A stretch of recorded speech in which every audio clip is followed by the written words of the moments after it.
Well, good morning, good morning, good morning, good morning, good morning, and good morning, everybody. Good morning, everybody. Welcome to another episode of The Morning Glow. Welcome to another episode of The Morning Glow. Got a great broadcast lineup for you this morning, as I hope and I always do. I'm not important, just a question asker. I'm just a question asker. My name is Raheen out of Atlanta, Georgia, but we got the family that's going to be here in just a little bit. I want to ask you all a question. I want to ask y'all a question this morning. Um, your significant other, your spouse. Let's say your spouse. Let's put this on a marriage level. Your spouse. You all have been married for say 3 years. Let's say 3 years. Y'all been married for 3 years. And you go check y'all bank statements. You have a joint account. You go check y'all bank statements, and there's a few payments in on your account that you're not familiar with. You go to your significant other. You say, listen, I've been checking the bank statements and I've noticed that, there's a significant amount of money coming out of the account every month that I don't recognize. I don't know what it is. What is this money that come out every month? It's been coming out for the last umpteen months. And it's really building up, and I would like to really know, what is it? So what is it? Your significant other, your spouse, be it male or female, depending on who you are, but your spouse look at you and say, "Well, I wanted to talk to you about that." Um, my ex, in this case, is a guy. The guy that's doing the talking. My ex has 3 kids, and she, kind of struggling, trying to get her feet up under her. And though the kids are not biologically mine, I'm attached to the kids, and I don't want to see them in a bad way. So I've been, kind of helping them out a little bit. I know if I would have come to you, you would understand. I know that if I would have come to you, you would understand. What would be your response to that? How would you feel about that instance? Now, this is his ex. They split up, have whatever reason they split up, but she do have 3 kids. Would you be opposed? Would you be opposed to him helping those kids out? Or would you just see the fact that he's still connected to his ex in that way? How would you feel about him taking money out of you all's joint account and helping his ex? What would be your thoughts on that? Um, would it be a problem? Um, would you have any compassion at all for the kids? 508-924-3521. 508-924-3521. Give us a call. Let us know what you think about that. How would you feel about that? What would oh, we got a caller. Let me see who we got here. Kurt, good morning, sir. How you doing this morning? Kurt, got a What's going on? hey, doing good, doing good. Got a question for you, Kurt. I want to hear your heart on this right here, man. It's multi levels. It's multi levels to this. But I'm sure you can knock it out the park. Kurt, let me ask you this. Your um you've been married say for 2 years. You're younger, Kurt. You're 30 years old. 30 years old at that time. You've been married for 2 or 3 years to the young lady that you're married to. You go to your account. Y'all have a joint account. You go to your account, Kurt, and you look at the account and you realize, hold on, there's some money that's been coming out this account for months now. What the world? What is that? and you go to her, you say, listen, I recognize there's some money coming out of the account that I don't know what it is. It's been coming out for a while now. And I just want to know, what it is. Help me understand it. She say to you, well, you know, my ex, he has custody of the kids. He got 3 kids, young kids that he's responsible for. He's kind of struggling right now. He's kind of struggling getting everything together. And I've been kind of, helping him out a little bit, helping him make sure that the kids are taken care of. And I knew if I would have come to you, you would understand because it's not for him, but it's for the kids. Kurt, how would you handle that? It's y'all joint account. Y'all been married for 2 or 3 years.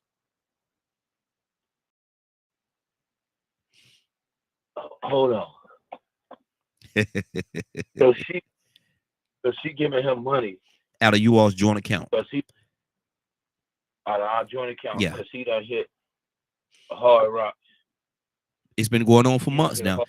She's been giving him money out of you all's joint account for months because she says she's her story is she's attached to the kids.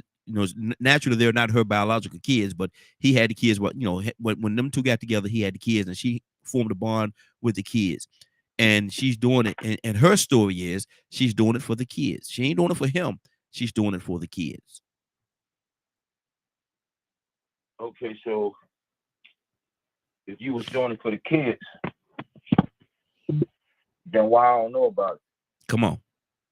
I love kids too. Mm-hmm. I love kids too, Mm-hmm. and I'm the type of that if you come to me and you tell me, look, that's what's going on, blah blah blah blah blah, this, that, and the third. And I really, I'm tight with those kids. I'm connected to those kids. As a man, I'm gonna respect that. Mm-hmm. So what it means to be in a blended family. Mm-hmm. If me and my wife, God forbid, if me and my wife was to split up, separate the day of tomorrow, that ain't gonna change my love for her kids, man. Mm-hmm. Mm-hmm. I'm connected. Yes.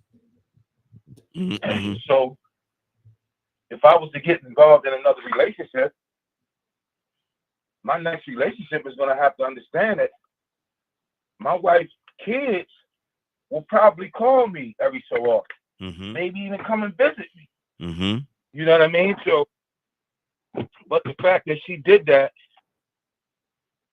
whomever it is, the fact that it was done without informing the dude, that spells a recipe for disaster, and we're gonna have a problem. Mm-hmm. Mm-hmm. What would it do? What would it do with your trust element that you have for her? I don't know if it would violate my trust element because I have to find out exactly what's going on. See, I'm not one to just automatically take trust away from people. Mm-hmm. I want to know exactly what's going on. I need to know facts. So, like I got a homegirl that she her man, one of her boyfriends broke up with her because she was still not out of joint account. She was still helping her ex, Mm-hmm. who was trying to start a business. Wow. Their relationship forward. They wasn't even, it wasn't nothing physical, nothing like that. She had a lot of respect for the dude, a lot of admiration for the dude that helped her through school. See, we get so busy caught up on this mine and this mine and that's mine and this belong to you and that belong to me that we don't even take the time to even look at the whole scenario. We're just thinking about what we think belongs to us. Mm-hmm. Well, in my homegirl case, dude didn't take the time to think that that her ex is the main reason why she got her doctorate degree. Mm-hmm. He paid for that. Okay. You know what I'm saying? Her main reason why she got her own business. He paid for that. Mm-hmm. So when he hit rock bottom or whatever, hard times, he felt a need to extend a hand. Mm-hmm. But at the end of the day, this is cool. At the end of the day, you know what I'm saying? this dude paid for my books when I couldn't pay for them. Yeah. You know what I mean? So sometimes you gotta evaluate the whole thing and not just the superficial stuff of this is mine. But in this scenario you gave, no, we got a problem because I'm not the dude that you should have felt like you had to hide that from. Good deal. And we're gonna go to more levels on this situation. But let me go. We got our Badger. We got Ryan with this. Badger, I'm asking you the same question, man. You're dealing with this young lady. You're a younger Badger. You're say 30 years old at that time. You're 30 years old, and you realize that some money has been missing out of you all's account, joint account for months. You go to the young lady and say, look, some money's been missing. A lot of money's going out the account every month. I don't understand what it is. What is it? And she said, well, my ex, he had them 3 young kids, and he ran into a hard situation, some hard times, and I've been kind of helping him out a little bit, so the kids would be okay, and they would have the things that they need in the household. I know that if I would have told you, you would understand because it's not for him, but it's for the kids. Badger, how would you respond to that? How old do you think I am? I'm just doing them out there, brother. I know, but I'm picking. mhm. It's, I don't know. I wouldn't get that upset about it, to be honest. Because this would be like my wife, right? Yes. This younger, Yes. yeah. If my wife is doing something like that, I know she knows the main things I'm on, and I already know my wife would tell me anyway. No, but let's stick to the scenario. In this scenario, she didn't tell you. She didn't tell you. You knew nothing about it until you checked the account and realized months this money has been coming out. So I'd be looking at the money, and after paying bills or whatever, and I'd just walk up to her and go, "Is everything all right?" Because I have trust. So, and then, I'm seeing that I need to know if I need to, call the bank to see if someone's stealing from our account or not. And I'm assuming that at that point she'd tell me what's going on, and I would go, okay, as long as we need to make sure we have enough for this, this, this, and this, we're good. So it wouldn't be an issue at all? No, I'm not. It's kids. The moment I hear I'm helping kids, because I know how many kids aren't being taken care of in this society right now. Okay.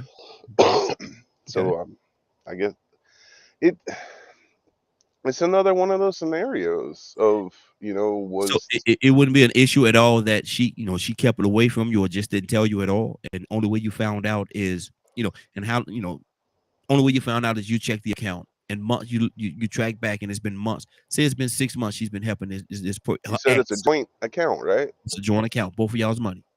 Which means either one of us can spend money out of it. Yeah. It's a joint account. Okay. That to me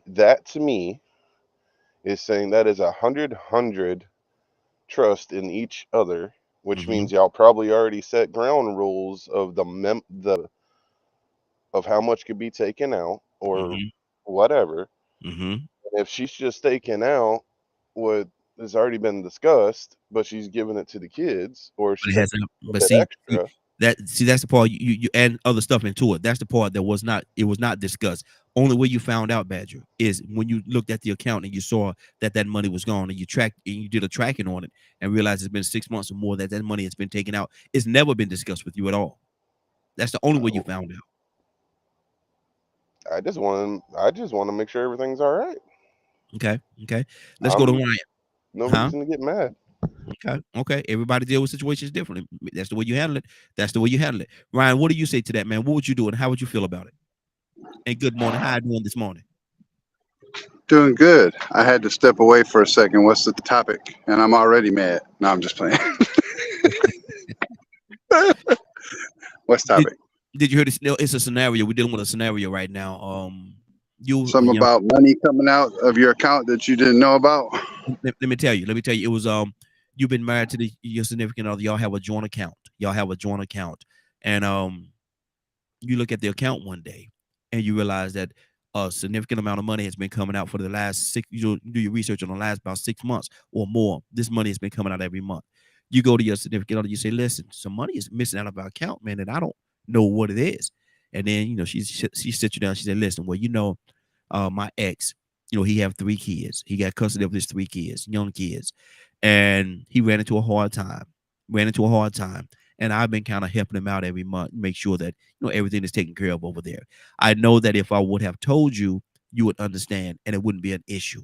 But that's where the money has been going. I've been helping my ex, make sure the bills are taken care of over there. How would you feel about that, Ryan?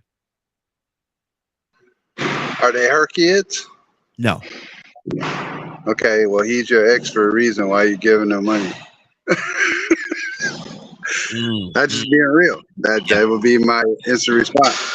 You left him for a reason. Those are not your kids. Why are you giving this dude money? What else you giving them? But see, there you go. See, I have a bond with the kids. I bonded with the kids doing we were together for a few years, and I have this bond with those kids. I really love those kids, and I want to make sure they're taken care of. And it's not breaking us. It's not breaking. This is her talking. It's not breaking us, but is able to help. What I'm giving them, help them every month to stay afloat. It's breaking us right now. It's breaking our trust. Okay. Those kids don't come over here and spend no time, so you can't have that much of a bond. You know what I'm saying? Like, if that's the scenario. Yeah. A joint account is a joint account, which means you're jointly responsible for the money, but you're also jointly responsible for discussing the money. Yeah.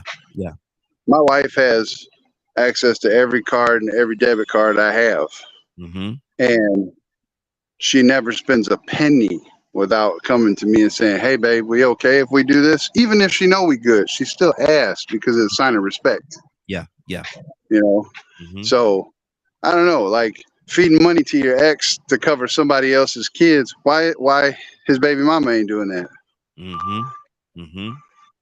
It's too many avenues, especially when it's kept secret, that kind of make you like I said, what else you giving them?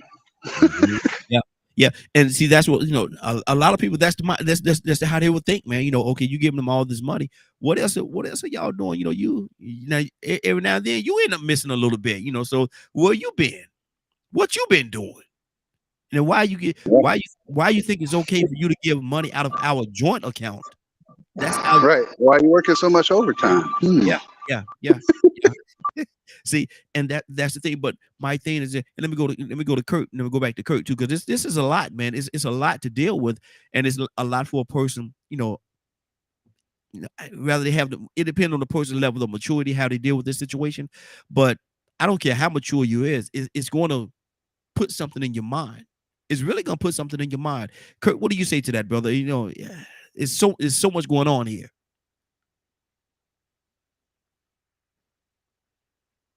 What do I say to what?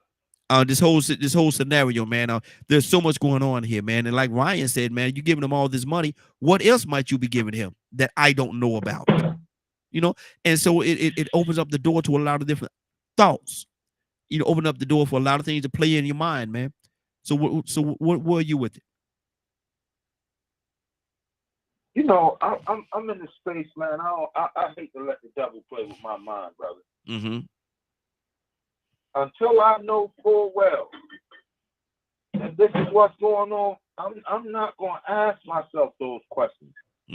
Because from a human perspective, bro, I'm going to give I'm not going to let the devil play with my mind like that, bro. I'm just not going to do it. Now, some people in here, they might go there. At the end of the day, look, let me just let me call a spade, man. I don't know where else men get the idea that we got and she belonged to us. She belonged to God. It's yours on retainer. When God ready to take her away from here, He gonna take her away from here. Now, I understand that the Bible say, you know, a man leave his mother and father and cling to his wife. One and one, when two are joined, they become one. I get all that. I can stand on that. But at the same time, man, you cannot open, if you in a committed relationship, you should be working harder to remove any interaction that the devil could have to separate you from your woman. Mm-hmm. Right? Mm-hmm. And you're thinking, well, what else did she give? You know what? You've been thinking that for a while. Let's just keep it all the way a buck. You ain't just start thinking that when you found that account. That was already planted in your mind somewhere, somehow, somewhere. But Kurt, how okay, even if that's the case, Kurt, and that you're absolutely right. That could very well be the case. But when you find out this, does that add fuel to that fire though? Because all that do is justify your illicit thoughts. It don't add no fuel to no fire. The fire was already burning. The fire was already fueled because you was already questioning if she was being loyal to you from the start. If you check that account for 6 months, if you took the time to check that account. Now let's be clear with it. Now, only reason you checked it for 6 months is because you looked at it. You looked at the account for whatever reason. You looked at it, not because you were suspicious. You just looked at the account for whatever reason. Then you recognized that there was something wrong with money coming out. You didn't do it because you were suspicious. You didn't do it for none of those reasons. And maybe you went to buy something. You want to make sure that the money came out for what you purchased. And when you looked at that, that's when you discovered. Because for 6 months you didn't know. Okay, so if you had something to say about it the first time you recognized it, then I can understand that. But if you went on an I Spy Inspector Gadget type of thing,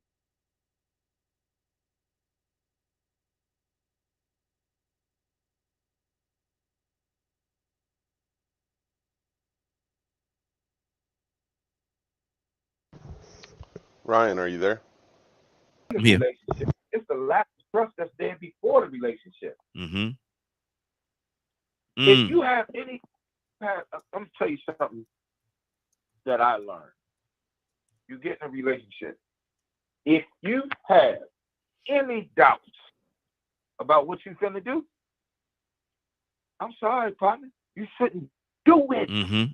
That's true. If you have any doubts, especially about a committed relationship where y'all gonna be sharing bank accounts, y'all might wind up buying a house together, this, that, and the third. If you have any doubts about that relationship, you should not get involved in it. But I feel you. We'll have those doubts. Oh, well, we're gonna work that out. And you push it on the back burner. Now when it comes time to work it out, now you're in a rock and a hard place. But for whatever reason, y'all not seeing eye to eye. But now y'all are committed to this bank account. You done committed to this house. Now you're stuck. Now the devil really working on you. Because now he's showing you all kinds of evidence. The time that he told you to go in our purse and get something out of our purse, had a business card in there that had a man's name on it who was a realtor. The devil working on you so bad, you done forgot all about. That's the realtor that sold you the house. You done forgot all about that. Yeah. Only thing you think about is, oh yeah, she had that dude number. I remember she had that dude number in her purse. But see, you done forgot all about that. But see, the whole thing, no, you on fire this morning. You're on fire this morning. But the whole thing about it is this right here, Curtis. Like I say, he stumbled upon that information. He didn't go looking for it, or maybe he didn't even know that there was an issue at all. This created the issue when he saw that money was missing, and he did a little research. He said, "Man, hold on, let me go back. Okay, next month, the month before, the 6 months or more, this amount of money has been coming out. Man, hold on now." Baby, somebody robbing us. Somebody robbing us. Like Ryan said, somebody robbing us, man. Somebody taking our money out of our account. Somebody taking his money. Then that's when she, quote unquote, come clean and tell you about the situation. And the scenario starts right there. There's been no doubt. There's been no, everything in his eyes, everything is perfect. But he run into this situation, Curtis. And because he run into this situation, what does that do? We got Tucson. I got to go to him. I'll finish it up for me, Kurt. I mean, I get it. I get it. Like, okay, the doubt is there. Okay, you bring it up. Hey, what's going on? Blah, blah, blah. Tell you what's going on. Now, if you in this relationship and you know her like you should know her, you should know right off the muscle, I'm dating this woman who is connected to her stepchildren. Mm-hmm. Mm-hmm. Right? Yeah. She is connected to these kids, and that's probably 9 times out of 10 the reason why you fell in love with her, because you saw her heart. Mm-hmm. Mm-hmm. Let's just keep it real. Okay, so 9 times out of 10, that it shouldn't surprise you when she come out and say to you, well, I didn't say nothing to you because, I figured that you wouldn't have a problem with it. Because she knows that you know that she's connected to these kids. But let's call a spade a spade.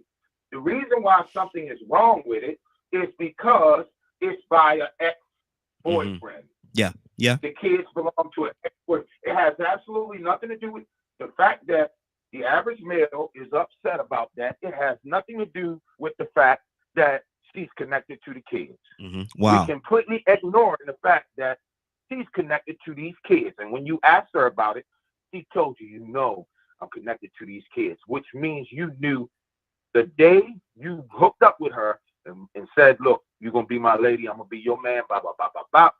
You knew that she had that those kids.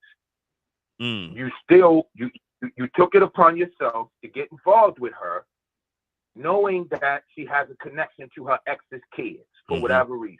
Okay. He said that. What Good. More do you need? Okay. Wow. Go on searching. Okay, hold on, Kurt. We got. Find something that's really gonna hurt your feelings. But see, and that's another thing. What else? If I dig some more, what else am I gonna find about this whole situation? Because I understand what you're saying. I understand what you're saying when you say that it's a man feel this way. But I understand, and I want what some of the young ladies will call in because I want to hear their take on this situation as well. But right now, let me go to Tucson. Then I'm gonna go to Stanley and Badger. I saw you, brother. Tucson scenario is this right here. You're younger, Tucson. You're 30 years old, married. Been married for 2 or 3 years. One day, for whatever reason, you check y'all joint account, and you're looking there. You say, "Man, hold on, where that money went?" And then you check the account, and 6 months or more, you realize that a significant amount of money has been coming out of the account. So you go to your spouse. You say, "Hey, somebody robbing us, man. There's a lot of money that's missing out of the account. What the world did it go to?"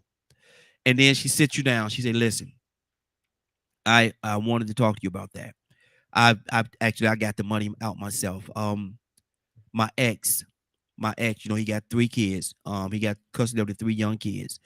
He ran into a hard time. I've been helping him out. And I've been giving him the money to make sure that." Stop right there. Stop right there. Well, it's for the kids. It's for the kids. I want to make sure that the kids are taken care of and make sure everything is okay with the kids.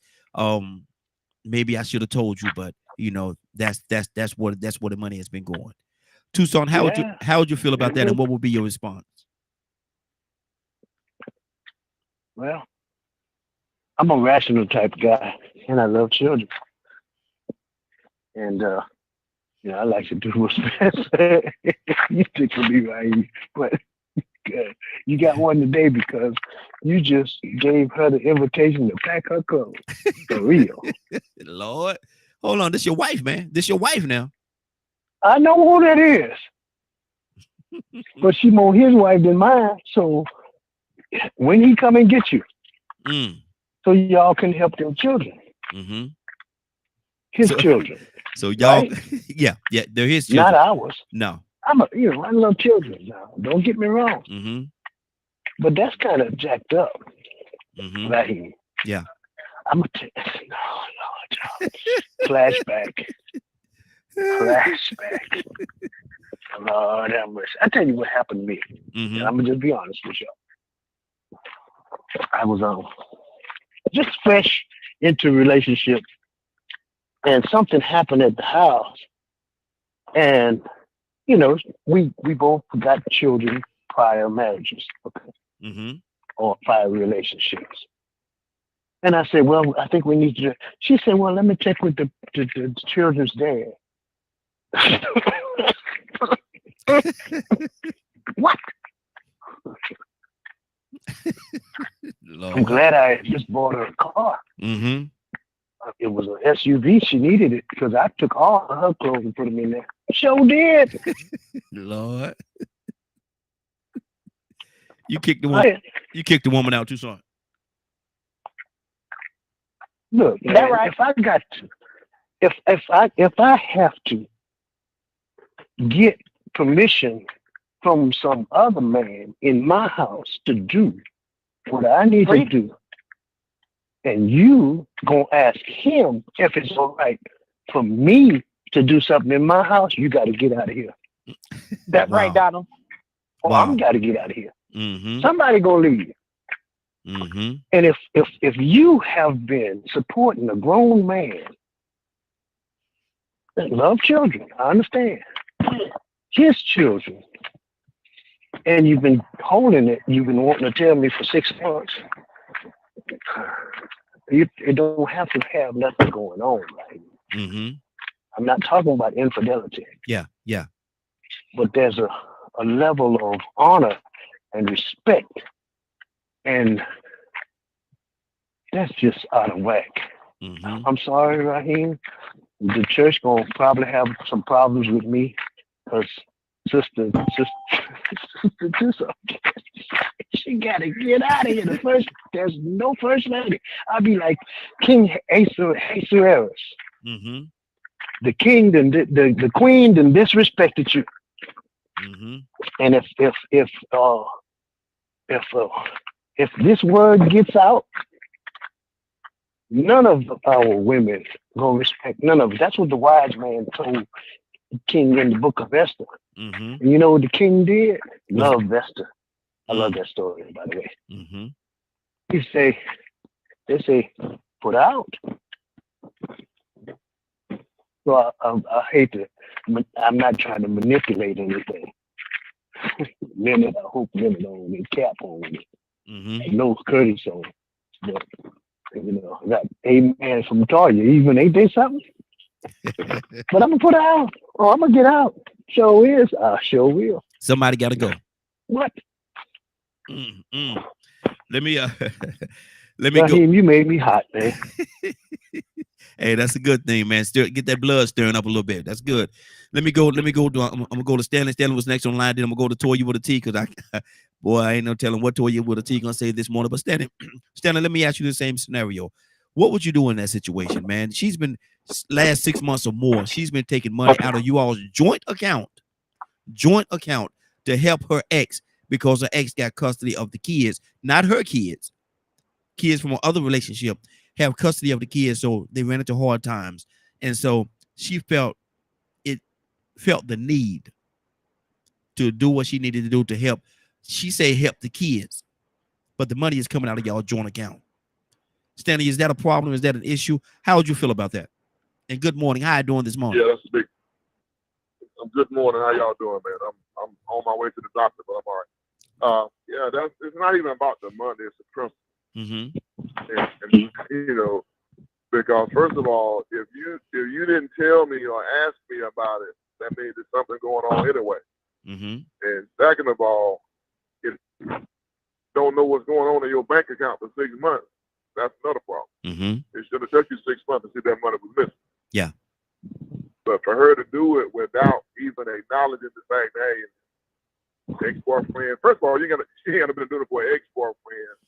You should have never brought him in the picture. A friend of mine got kids, had a problem. I'm trying to help them financially, but you do that from the start. You don't even have to put the ex-boyfriend in. You put the ex-boyfriend in there. That with that title, everybody know that there's always that one person in your history that you have a relationship with that you still think about sometimes. And that's probably the deal with her and him. He's probably the one that she think got away. So she's gonna do all she can to help him. So like I said, it's not about the money, it's the principality of the thing. that you don't do that. Mm-hmm. And I'm like, too, son, you know, I would have said, well, okay, that's fine. Y'all can take that little bit right there, but I got your bags back. And if he can't come get you, because he had a problem with money for 6 months, he probably don't have good transportation. So I would drop you off over there to him. Mm. But you can't stay here with me no more. Wow. So it's the principle, man. Just talk about those things. If you really want to be in that relationship, Mm-hmm. if you really want to be in that relationship and you don't have anything to feel it, guy, you should be able to sit down and talk to your husband and say, hey, this is the situation. Can we help or can we not help? Yeah. Mm-hmm. And that would have got that, you know. But see, how would you feel about her even saying that, I know you being the man that you are, you would understand? Is she trying to manipulate you at that point? No, that's all 100 right there. Because like I say, if we marry and we in a relationship and we plan to be together, no matter what type of attitude or temper you think I've got about the situation. You know, because if you come to me with it, I can understand that better than finding out that you've been doing behind my back for 6 months. Mm-hmm. That just added fuel to the fire. There's no way we could be together after that. But see, Anywhere in the world. see, and that part right there too, even that part right there, even if she come to you with it, would that spark some things in your mind though? Even if she came to you before, she say, look, we got this situation, blase, blase. We got this situation. And speak about her and her ex with the kids. And I want to help. Can I help? Would that spark something in your mind? Wait a minute, why would you even consider something like that? Me and you supposed to be together. How would you feel about that part of it? It's going to spark something, but you have opportunity to explain the situation. Mm-hmm. It's not about him. It's about the children. Mm-hmm. So, you know, that might help you get your thoughts to the process. Okay, well, we're going to do this. If you need to do this, we're not doing it for him. We're going to do it for the children. Mm-hmm. Some men can accept that. You know, some men can't, but some men can, okay, so, well, we can help the children. Yeah. But going behind somebody's back, especially when you're dealing with money, man. Yeah. For black men, 3 things you really don't, you know, money, sex, and their mama. Mm-hmm. Yeah. Those are 3 things that gets black men, you know, sparked up. So even though she might have thought that he had a bad attitude or might have told a tantrum about it, it still would have been the best scenario to approach him with it.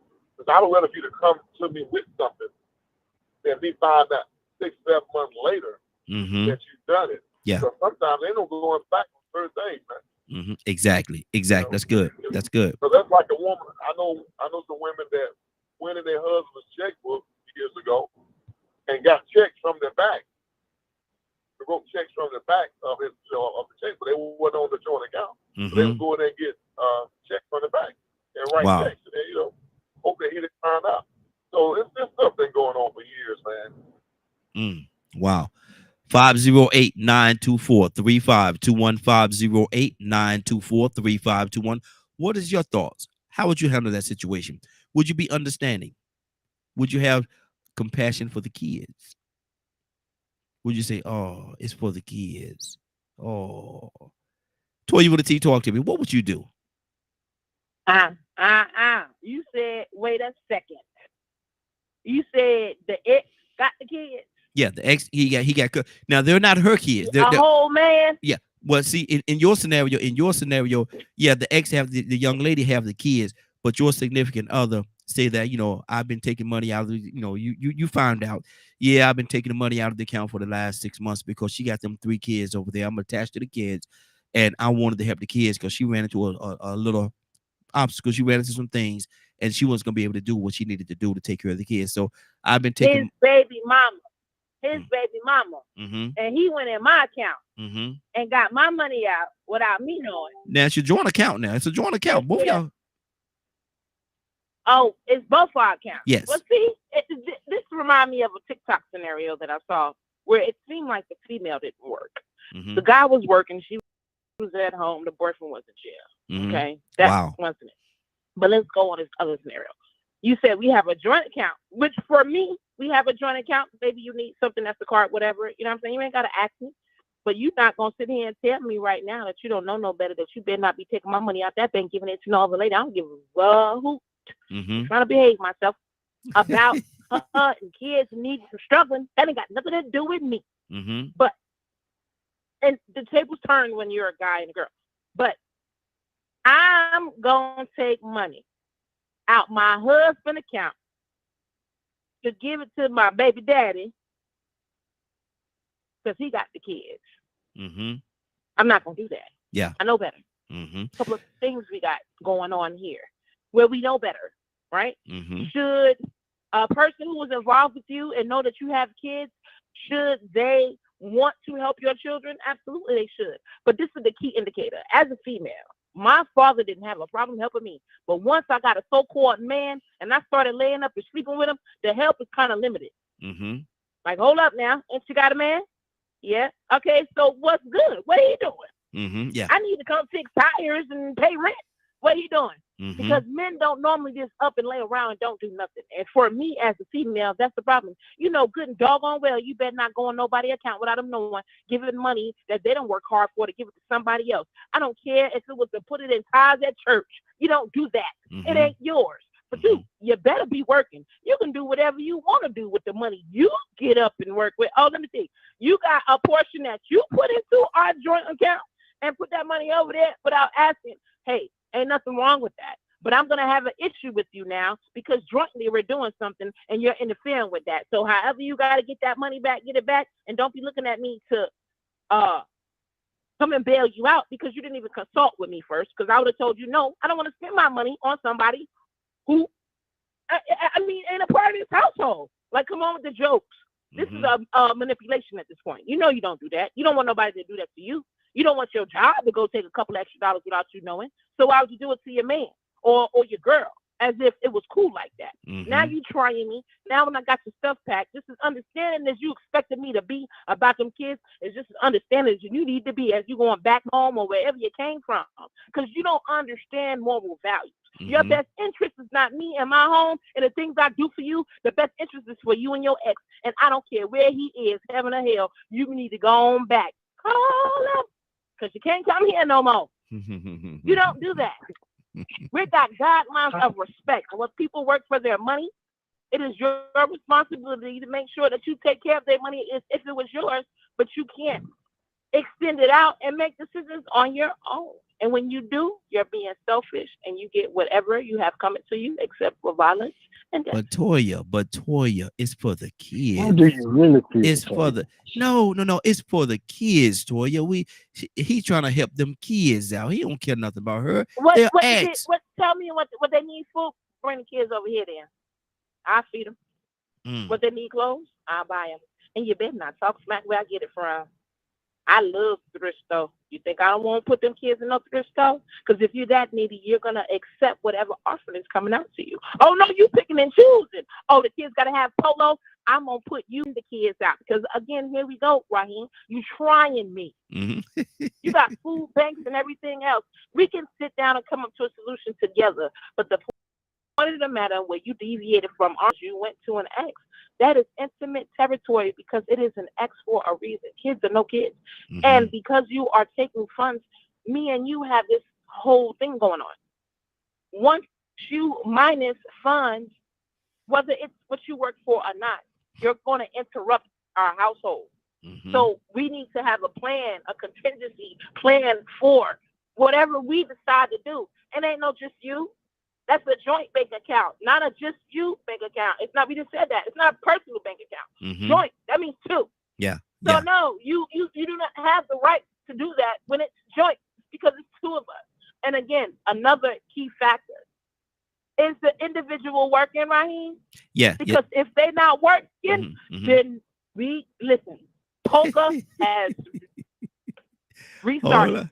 Hold on. Now you're not working. It's joint account, and you're taking my money, and you're not working. Like Toya, hold on. Don't you go to us since I got to move on. But hold on, girl. Look here, you keep that fire. You on fire this morning, but I ain't know this topic was gonna be as heated as it is. Badger, talk to me. You said you had some a minute ago. Badger, what's on your heart? Because Badger said he don't have an issue with it.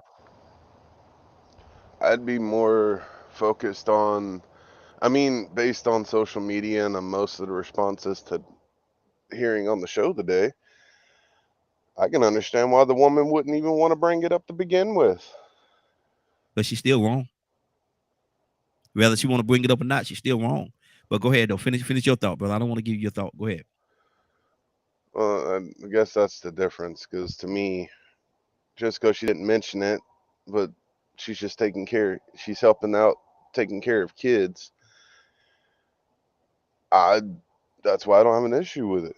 Mm-hmm. I'd be more interested in, did you think I would freak out or something if you told me, or that I would say no? Mm-hmm. I'd be more worried about how my actions led her to not trust me enough to help those kids. Mm. What have I done that led her to not trust me?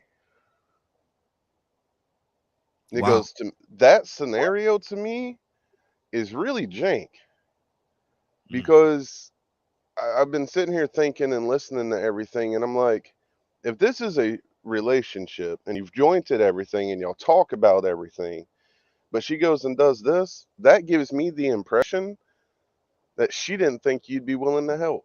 Mm-hmm. So basically, it's your fault because you led her down the wrong road and thinking that she couldn't trust you. So she wanted to go ahead on and just get that money, not tell you, get that money and help them people, because her heart is in helping people, especially the kids. And so it's your fault because of the fact that you led her to think that she couldn't trust you. It's your fault. Is that what I'm hearing you say? Yep. Wow. And that's the thing. I'm not like most people. I hold myself accountable, and I believe in having an open conversation relationship. And if my wife is not open to tell me something of that nature, and I find out the way I've had to find out, that gives me the impression I've done something wrong to where she thought I wouldn't be willing to help children. Would you be hurt in that she felt that she couldn't come to you? Would you be hurt behind that, or would you be more I'd be hurt? mad at myself. Wow. But, and so I understand there's going to be a lot of people that are going to get their panties in a wad and upset about everything. I'm not everybody else. I was smiling when I heard what Kurt said. I vibe more with the way Kurt would handle it than I would anyone else so far. Because there's more to it than just that.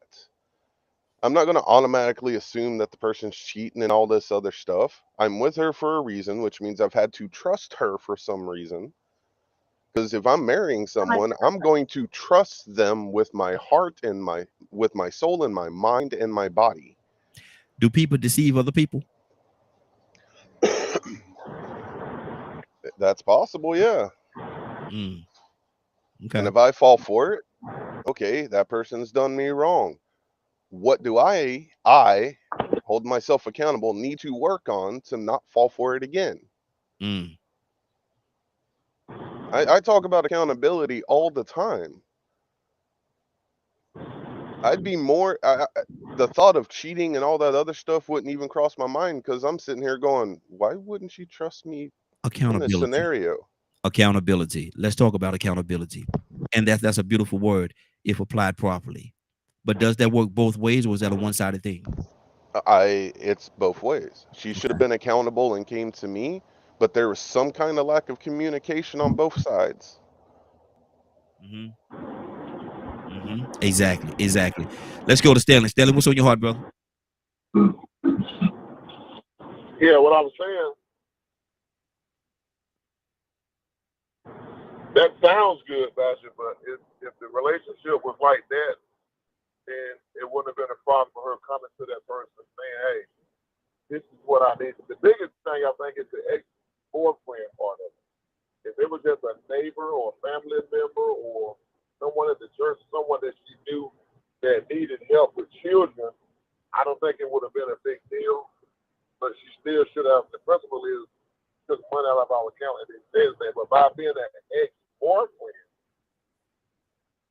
that's the problem. Because you took money out of our joint account to help your ex-boyfriend with his children.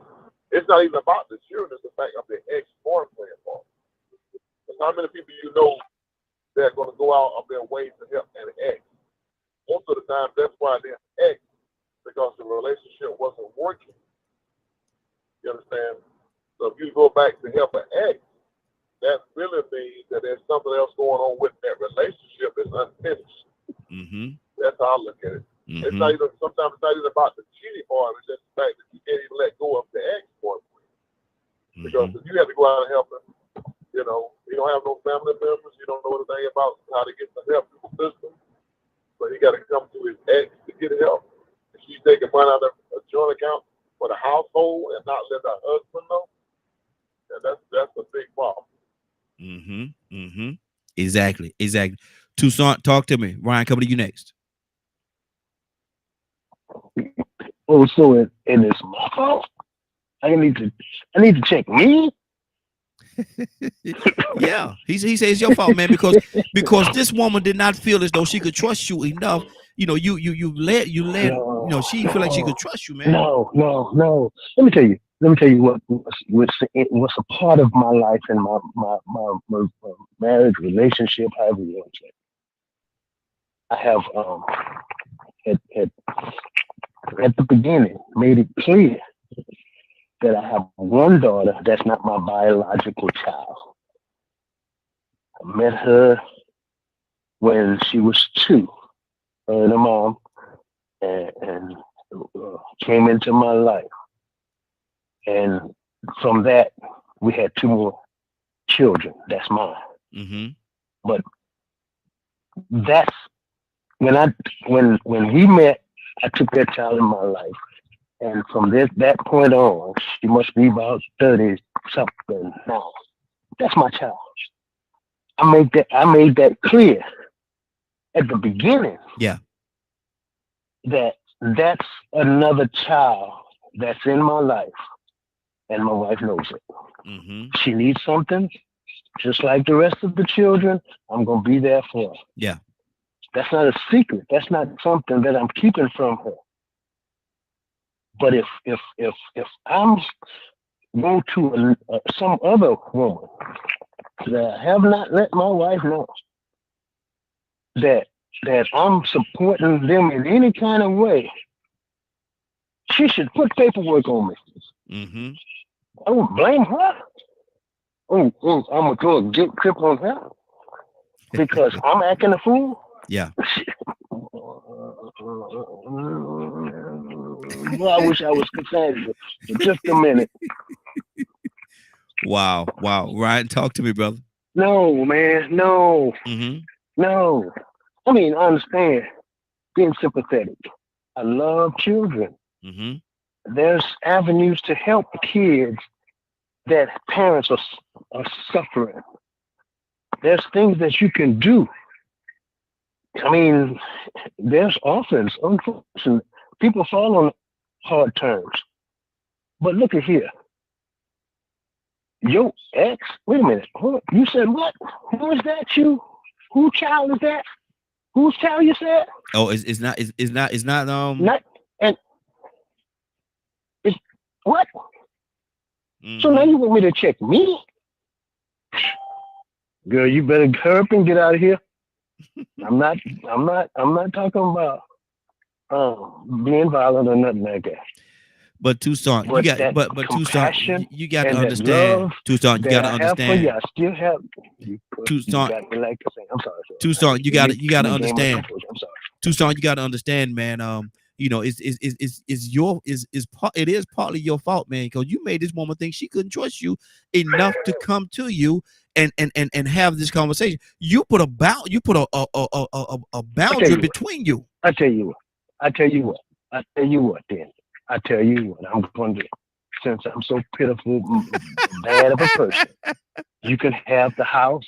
You can have the car. You can have all the clothes that I can't put in this bag. Because I'm going to get the heck out of here right now. Wow. I'll walk out. 508-924-3521. The phone lines are open.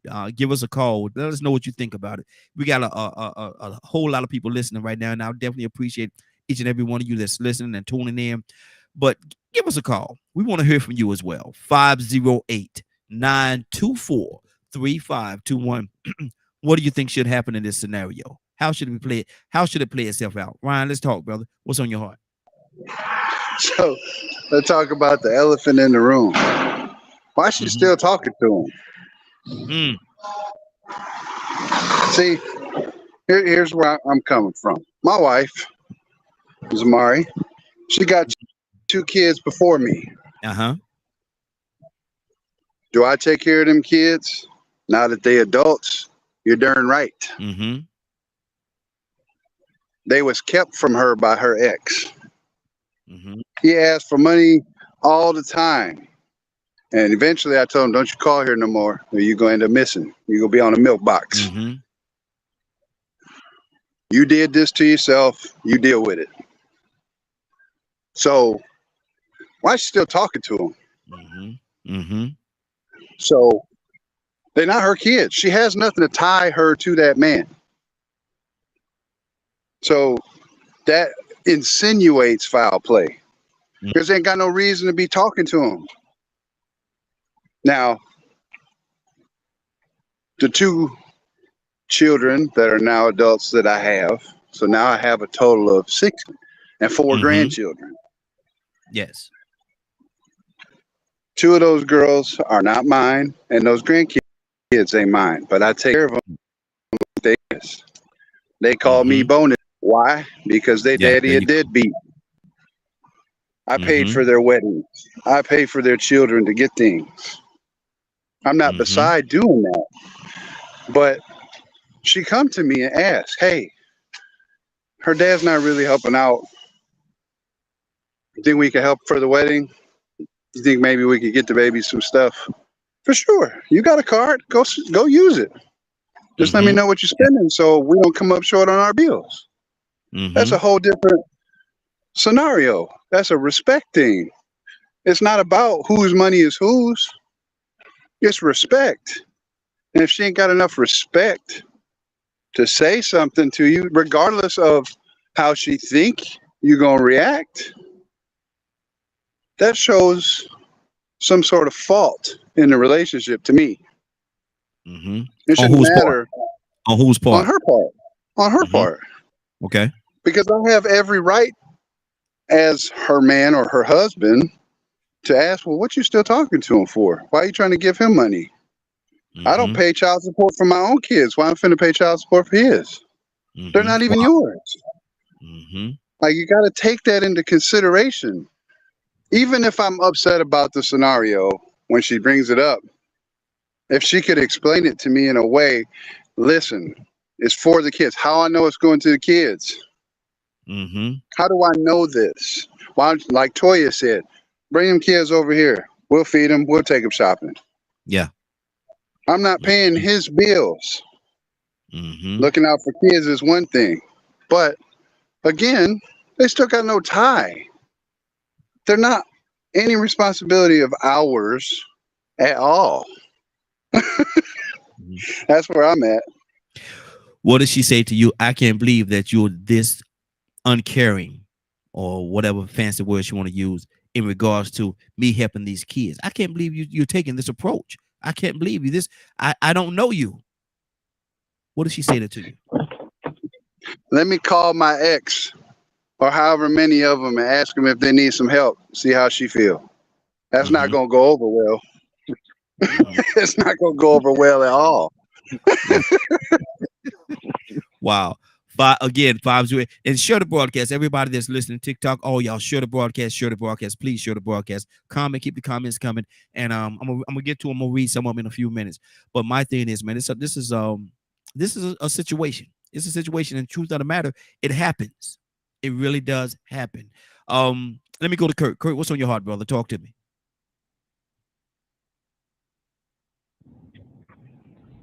I really don't have too much to say. This sounds like a classic case of 2 people getting together who really did not take the time to get to know each other. I don't have anything to say, man, because I don't want to sound disrespectful. To me, it's childish. To me, we sound like a bunch of men on here that's patting our fists to our chests. Cavemanish? Because Because say that again. Are you saying we acting like cavemen? Yeah, acting like cavemen for real. And it's borderline disrespectful to the human existence that we even acting like that. So Curtis, what you're saying is we're wrong in wanting to know, or this woman has snuck behind our back and did things like this that I feel is very horrible, that she's done something like this, but we're wrong in because we don't understand, or we don't want it to happen, or don't care for it. No, what I'm saying is we're wrong. You know what? I'm not even gonna say we're wrong. We're misguided in our approach to dealing with the given situation. So that's the problem with Americans, for real. And I realize this. We spend more time trying to prove who's right and who's wrong than to try and solve the problem. We're not even concerned with solving the problem. We're concerned with finding out who's right and who's wrong. Okay, Kurt, do this for me. Identify the problem. Identify the problem in this scenario. Identify the problem. The real problem in this scenario is not the kids. It's the fact that it was by an ex. I've seen many a times, and I've even been involved in many a times where giving money to her mama, and I didn't know about it. You see what I'm saying? I probably wouldn't have been as adversely affected knowing that it was her mama, but now you throw the ex-boyfriend thing in there, and that's a whole nother. If I let my human existence get involved, I'm telling you, I'm going down the road that might not even be there. It might genuinely be the fact that she genuinely cares about these kids. We don't know how long she's been with the kids. She could have been with those kids. That boy, baby mama, could have been a crackhead. She could have been with those kids almost since they were born. Let's say that they've been together 10 or 15 years. She has been taking care of those kids for 10 or 15 years. Now, the fact that she didn't say nothing, yeah, that was inappropriate, but it can be voiced in a manner for which, you know what, baby, that's my apologies. You know what? Would you recommend? I should have been saying when it's discovered. Hey, Kurt, let me throw this at you, man. When it's discovered that she's been doing this and been doing this for 6 months or more, and you discover it, would you want her to stop at that point, or can she just continue to get the money? In my mind, okay, look, now I understand what's going on. Now I fully see what's going on. I might say, okay, look, well, I tell you what, I might go with what Ryan said. Like, okay, look, whenever they need something, you see what I'm saying? Get them over here. We're going to go on and take care of that ourselves. Right? We'll do that together.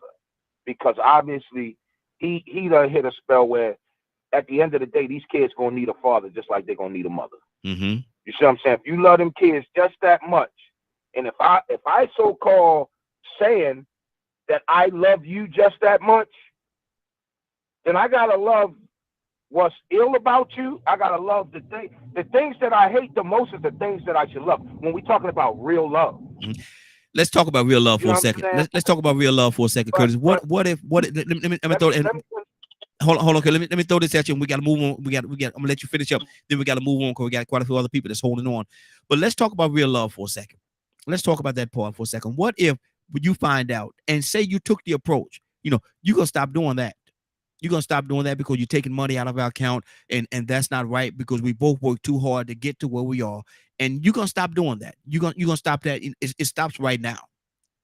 And then y'all have y'all words, blah blah blah. And then you say to her, listen, either you stop doing it or you have to leave.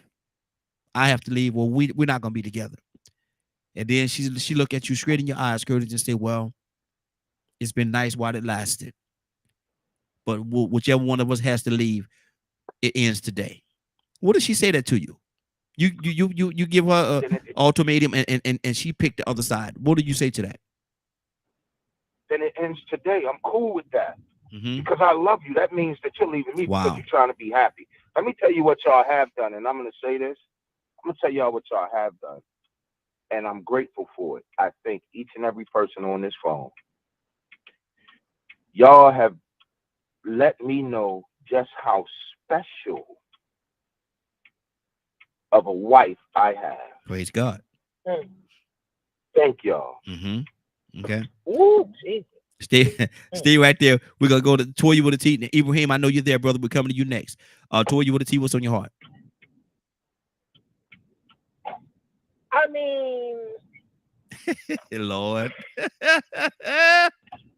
so I just want you to communicate with me that you're gonna go in my account and get this money. I just want to know what the problem is. I need for you to communicate with me that you're about to go into this account every month to do something that is not for our household. That's called building trust. In order to keep transparency, that means I always got an open flow. And you got to give me the opportunity to say no. Yeah. You got to give me the opportunity to make that choice and decision because it's joint. So how is it your fault? How is it? So you went in my account, didn't tell me, even though it's not a problem. But my thing is, we normally communicate about everything else. This is what I'm going to assume. But if you didn't this time, why not? You've been doing it for 6 months. Why not? And then I'm supposed to think that it's my fault. Oh, I did something for you to not want to talk to me. Well, listen, let me tell you something. I'm going to let him hold your car because I felt like he needed one. It was for the kids. I'm going to let him hold some booty too because you wasn't here. You worked too much. And it was for the kids because he felt like he was stressed out and he needed something. So I gave him to him because he said it was going to help him with the kids. Everything is all about the kids. You love them kids so much that you going to disrespect us. And we got on. So you don't love me enough to say, hey, baby, listen, this a deal. Boom, boom, boom. You're just going to do what you do. And I know everybody on this line know we wrong. Stop playing, yo. Stop. These are the things that people take and they play with and they manipulate people's emotions and they sit up there and try to act like you don't know what's going on. No, it's not my fault for wanting you to communicate with me something about our money. No, it's not. No, it's not. No, I'm not going to think it's my fault that you don't want to come talk to me. The fact of the matter is you were scared, especially a G like me. You were scared to twitch your lip and open up your mouth and come ask me, can you give $300 a month to your baby daddy, your baby mama for the kids for the next 6 months? Because you knew I was going to tell you no. And you said, I'm going to do what I want to do and I'm going to get it done anyway. And that's why I ain't say nothing. And I'm going to continue to look at you crazy. We're not talking, nobody said anything about nobody doing anything nefarious as far as cheating. That's not the point. The point is you didn't communicate with what you're doing outside of your household. We're not talking about you taking it to go buy groceries, you're going to buy gifts, you're going to do something for the household. That's not what we're talking about. You're doing something different. So it's okay for the kids, but not the mama. What? It's okay for kids, but not the brother. What? I mean, I'm just saying. I think we need to focus on the consideration that we're talking about. And even if it is okay with you, for me to be your girlfriend and go in your account and take money out, the reason why we grow and get experience is because we know everybody can be trusted with that responsibility. And if you have someone who can be trusted, then yes, you are blessed. But we've learned through experience that sometimes people will get you and you have to be cautious. Yeah. And when you see patterns, you need to be aware. And the first time that you do that and you break my trust because it's something that you don't ordinarily do and you didn't say anything, I have to now remember that because you can be naive all you want to. If you look up one day and there's no more money in that account and two people are off together, don't look like confused because sometimes, just sometimes, when people lack the ability to communicate with you things that they're going to do, it normally means some mistrust and betrayal is going on in place, and there could be more down the line. Just saying. Exactly. I'm gonna do two things before I move on. We're gonna go to Ibrahim, but I'm gonna do two things, man. I want to invite everybody. If you're in or around the Atlanta, Snellville area, make sure you make your way out to the South Gwinnett High School. We're having the second annual Redeemed Awards. I'm gonna put some information on the screen where you can actually get your tickets. It can start at 8:00. Doors open at 7. It starts at 8:00. The second annual Redeemed Awards, a great award show, all the bells and whistles, everything that you want. There's gonna be some surprises there. So but I need you to be there. I need you to be there. So if you're available, if you don't have anything to do this Saturday night, make sure you come out to the second annual Redeemed Awards. Now, second thing I need to do is say, Mama, good morning, Mom. I see you over there, baby. I see you watching. I got to do my shout out to my mom. I got to do that. Now that we've done that, love you, baby. Now that we've done that, Ibrahim, good morning, sir. How you doing this morning? Hey, good morning. Ibrahim, I would like to you know the scenario? No, go ahead. Tell me what the scenario is. Okay. The scenario is this. You're a young man, 30 years old. You're married, been married for 2 or 3 years. For whatever reason, you look in your bank account, you all's joint bank account, and realize that a significant amount of money has come out. You do your research, you check back 6 months or more. The money has been coming out consecutively for about 6 months or more. You go to your wife, you say, listen, somebody robbing us, somebody taking out our money, and she say to you, no, sit down, let me tell you about something. And then she say, my ex, the one that I was with, they have 3 young kids. Well, he ran into a hard situation, and I took some of the money out. I've been taking money out, giving it to him, make sure that everything is taken care of, the household over there, and everything is all right. I know I should have told you, but that's where the money is going. Nobody robbed us. That's where the money is going to. How do you feel about that? Well, I guess I'll be ex number 2. I would in the younger days, I don't even want to say, but now she'd be ex number 2. But I tell you what, I'm old school, and I always been told when you got a woman in the house, she control the money, right? You give her the check, she pay the bills, and make sure everything is tight. You take some money out for your whatever your side piece or. Yes. Boy, whatever. You take your out. But everything home take care of. That way it always was. But I've been in similar situations when I found out every time I did that, even some of the best of wives, every time I did, I found out after about 6 months, a year of marriage, don't do it. Don't do it. Take care of your own business, your own money. Because her money is her money, your money is her money. Don't do that. Like that. No, I wouldn't agree to that. But I'm like what other gentlemen said. Now, if you want to bring them home, if you did that, it ain't no coming back from that. But if you want to bring them home, you know what I mean, the kids home and stuff like that, then we take care of. But but I know there's also situations, right? One of a woman I was with, her first child was born when she was real young, and just she didn't have no sense. He didn't have no sense, right? You know what I mean? And so I can understand that part. The next guy was a crackhead. I know about addiction, so I couldn't blame him. You know what I mean for that, right? And the third one, she married him. He was spoiled to death, right? And that was always a contention or a problem. So, but I took every boy to his daddy. Hear his side of the story. See, they daddy have some action with their daddy, so they can make their own conclusion and then explain to them life is life. You never know what comes up. And one guy, the middle guy, he had a good family. He was a licensed pilot. He was doing good. He had a bunch of kids he was taking care of, and but his son felt like he was mistreated. You know what I mean? Of course he was, but in a way, he couldn't expect just everything to just, he just take all his assets or all his whole situation, all the other kids and family, he just jump on him. He ain't never been.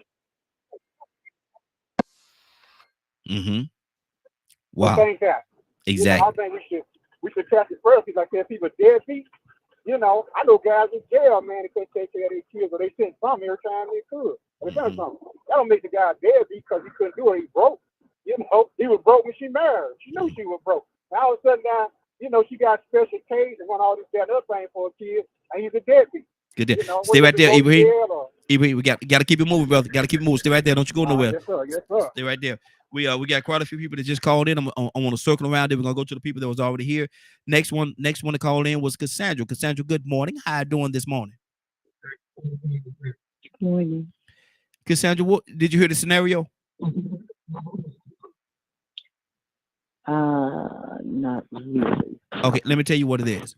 Okay, you've been in a marriage for 2-3 years. 2-3 years you've been in this marriage, and you all have a joint account. You all have a. I'm getting some background noise from somebody's line. Okay, you have a joint account. You and your husband have a joint account. You realize that money has been coming out the account for the last 6 months. Significant amount of money been coming out the account for the last 6 months. And hold on for a minute. We got some background noise going on. Hold on, let me see what we do this. All right, good deal. Money has been coming out the account for the last 6 months. You go to him, you say, listen, somebody been taking our money. Money's gone. Somebody been taking our money.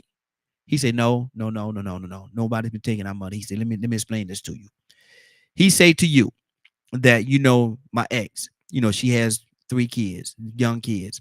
She ran into a hard situation, ran into some hard times.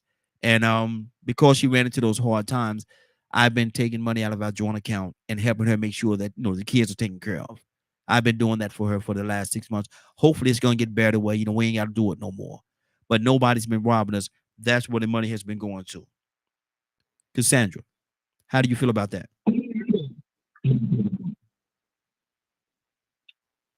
Well, all you had to do, honey, was let me know what was going on. And, I care about the kids.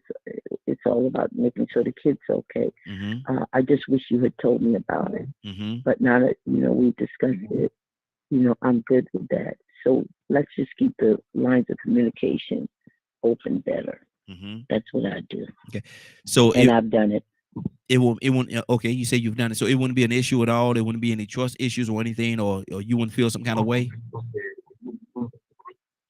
I would probably for half a second, just because he didn't, just tell me. If he had told me, I would have said yes anyway, because I'm going to make sure that the kids are okay.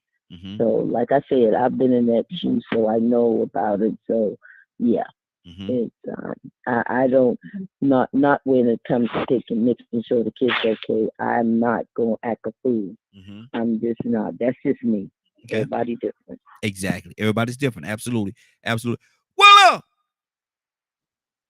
good morning, Raheem. Good morning. How you doing? I know you about to go somewhere. What would you do in that situation? How would you handle that? I'm like Miss Cassandra. If 6 months, first of all, was too long of a time to communicate to me what you decided that you wanted to do. Mm-hmm. We are a couple. Mm-hmm. And so when we do things like that, we're supposed to discuss it. And that should be set in the beginning. You don't set that in the middle. But if he did it without telling me, then it makes you think, well, then why is he hiding that? Yes. And if so, then why is that? So now there's questions. Mm-hmm. Not so much because you trust your mate. Hopefully you trust them. Yeah. Mm-hmm. And if that's the case, then there should have been no problem with you coming to me discussing about the finances. Mm-hmm. That is so funny. I always say it. Something always happens that always puts us in the same place where we are now, like what we're talking about. It wasn't about the kids, but it was about buying a car. My husband bought a car, $38,000 car, without discussing that with me. And I was a little teed off because, first of all, I'm the one that kind of managed the bills, pay the bills and stuff like that. And he did that. And I said, why did you do that? He said, well, because I already knew what your answer was going to be. Mm-hmm. And I wanted that car. Wow. I said, okay, now what you done did, you done set a different precedent. Mm-hmm. You're saying now that we could go make purchases without discussing it a week out. Mm-hmm. So you see where we're going with this, right? But let me do this. Yeah. Let me ask you this question, though, just for the record. He said he know what your answer would have been. I'm just curious. What would your answer have been? He said he knew what my answer was gonna be anyway. What would it have been? No, because right now you gotta look at. We discussed this on you. You gotta look at your whole financial situations, especially when you're not the one paying the bills. Mm-hmm. You're not the one seeing where everything is coming from. That's why you discuss and you communicate, so we don't put us in a place Well, now, okay, here we're almost close to 70 almost, and we got to make sure that we got enough emergency money, emergency funds that we need for our bills and things like that. So why would you do that? You're talking about another note. You're talking about more insurance. You're talking about license plates and stickers, especially in Chicago. Stickers are $100 and some.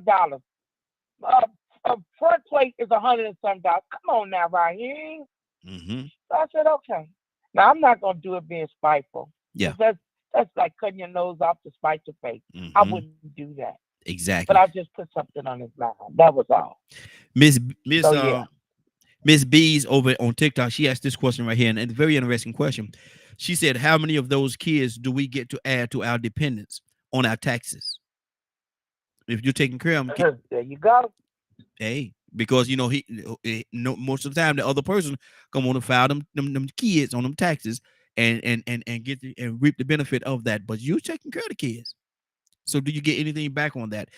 Let me go to we got Shanavia. Shanavia, good morning, young lady. How you doing this morning? Hey, good morning, y'all. How y'all doing? Hey, doing good, doing good. Sis, what would you do in that scenario? It's been 6 months. He's been taking money out of your joint account, helping his ex, because the ex got them 3 kids that are not his. They're not his kids. But he's been taking money out for the last 6 months to help this ex because she ran into a hard patch of time, if you will. He said to you that, hopefully she's gonna get herself back together and we ain't got to do it too much longer, meaning that the next couple of months money still might be coming out the account. How do you feel about that? What do you say to that? He never told you. Only way you found out, you looked at the account and saw that the money was missing. Wait, you said, okay, wait. I got 2 questions. One, this is somebody that I'm dating? Yes. It's your no. That's your husband. It's your husband. Oh, I was gonna say, because that's the first problem right there. If we dating and got a joint account, like, no. And the kids ain't his? No, they're not his. He was with the ex for a long time, and he said he had a bond with those kids because he was in their life for so long, and he just don't want to make sure that they okay. He want to make sure the kids are good. Where is that daddy?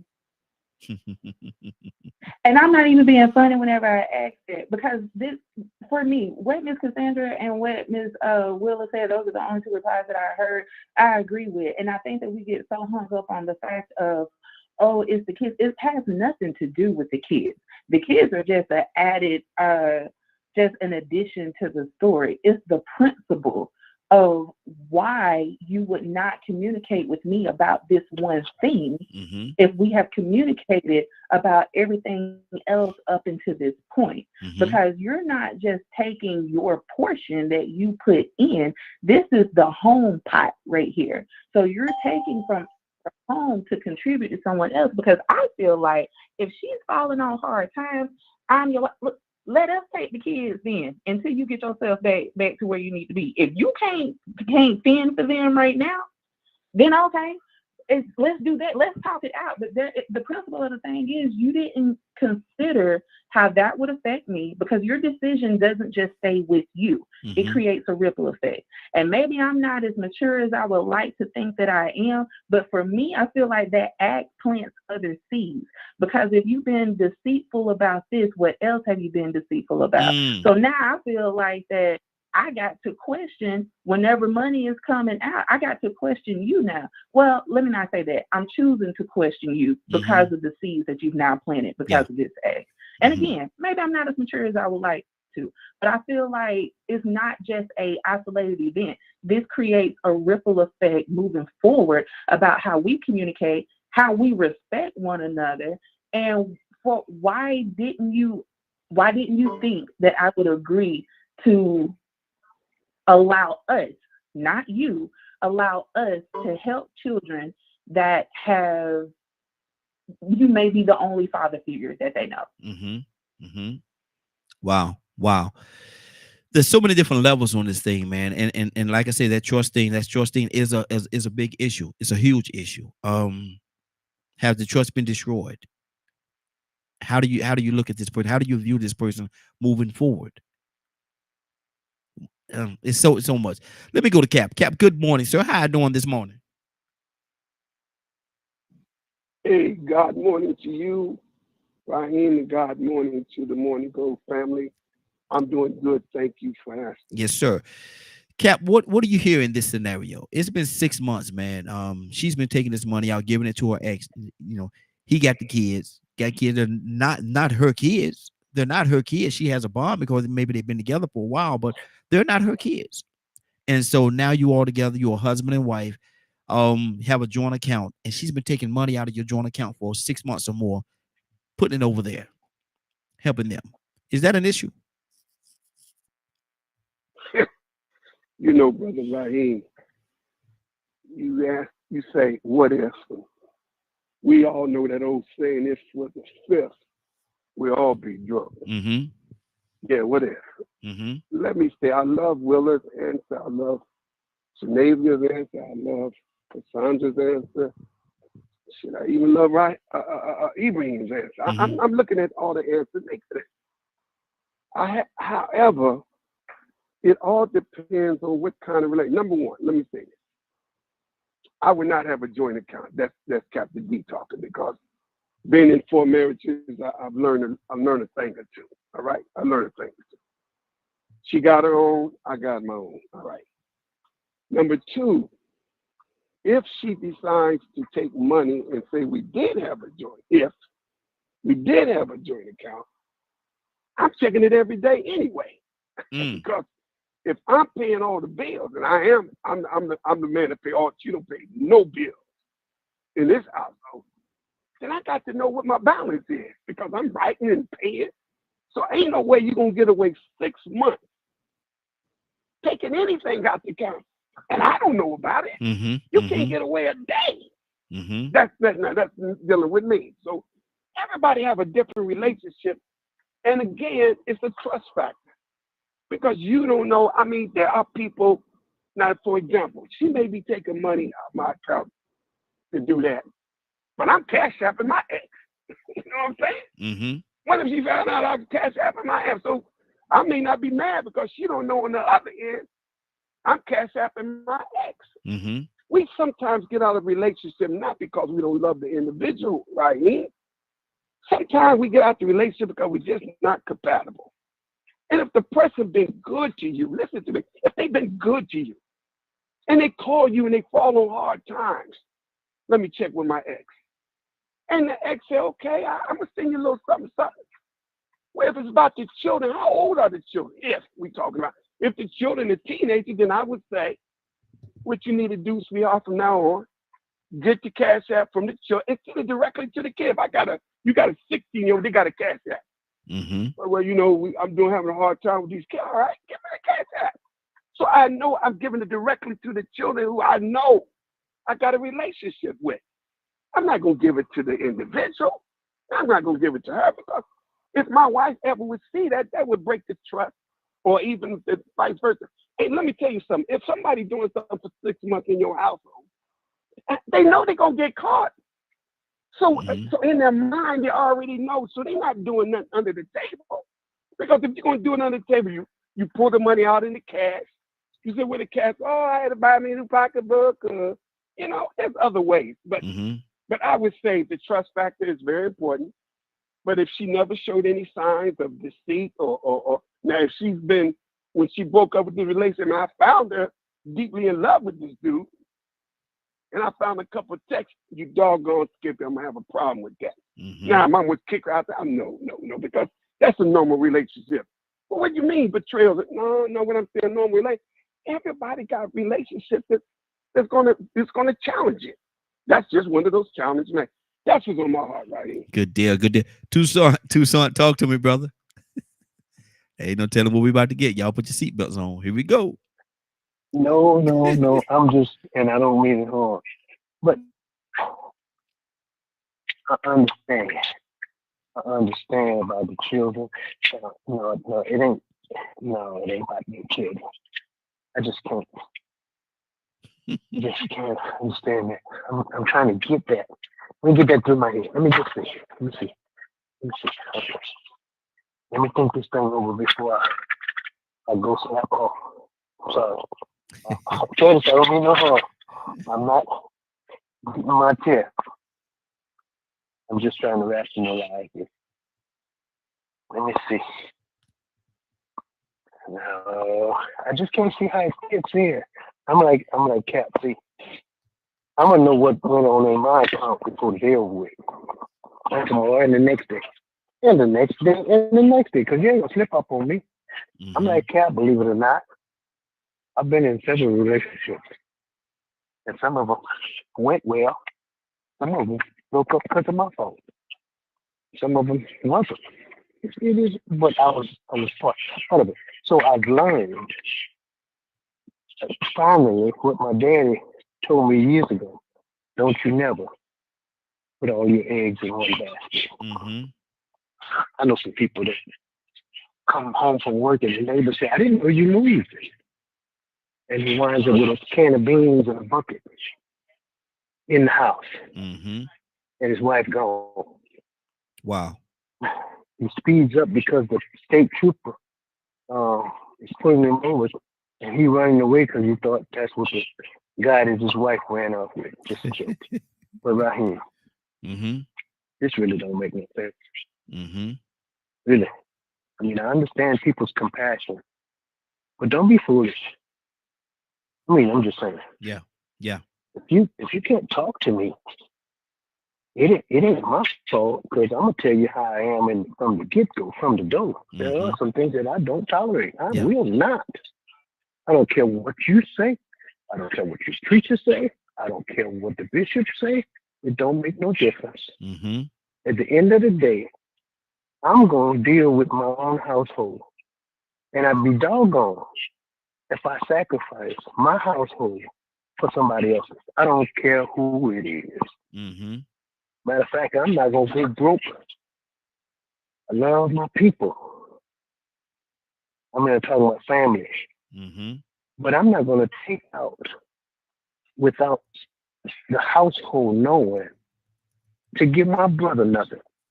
Period. I know he wouldn't for me, so wouldn't. And I love him for it. It just don't make no sense for us to have that type of relationship where we can't talk to each other. And if we do have something that comes up that somebody doesn't know, let's have a conversation. Sure enough, but don't you make me try to feel like I'm guilty because you felt like you couldn't. Tell me. Get out of here. I'm sorry, I'm not beating my chest. I'm sorry. Because I love you, man. And I'm like you. I'm just appreciating what I got. Because, I know she won't play that with me. I'm telling you, boy, I wish I would. That's why I come clean from the beginning. There are some people in my life, regardless, that I'm going to look after, but she knows it. She knows how I'm going to operate when this happens. She might not like it, but she knows it. It ain't going to be a surprise. Ain't no secrets. Because if I pop up if I pop up with a surprise with her, it ain't going to be no sofa sleeping. You ain't going to sleep on the sofa. No, it's not going to be the type of thing. Man, look. Well, I expect her to almost be, I'm sorry, unforgiving. Yeah. Wow.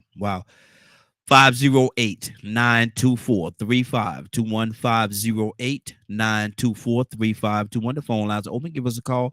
How would you handle this situation? How would you handle this whole situation? Is the relationship over? Is the trust destroyed in the relationship? Are they right or wrong? Do you look at the part of them having compassion for children? Does that play a part in it at all? That they have compassion, they love the kids, and they want to make sure that the kids are okay? Or like Curtis said, is it just that you're looking at the fact that it's an ex? And does that play more into does that play more into it than even looking at the kids being taken care of? Badger, what's on your heart?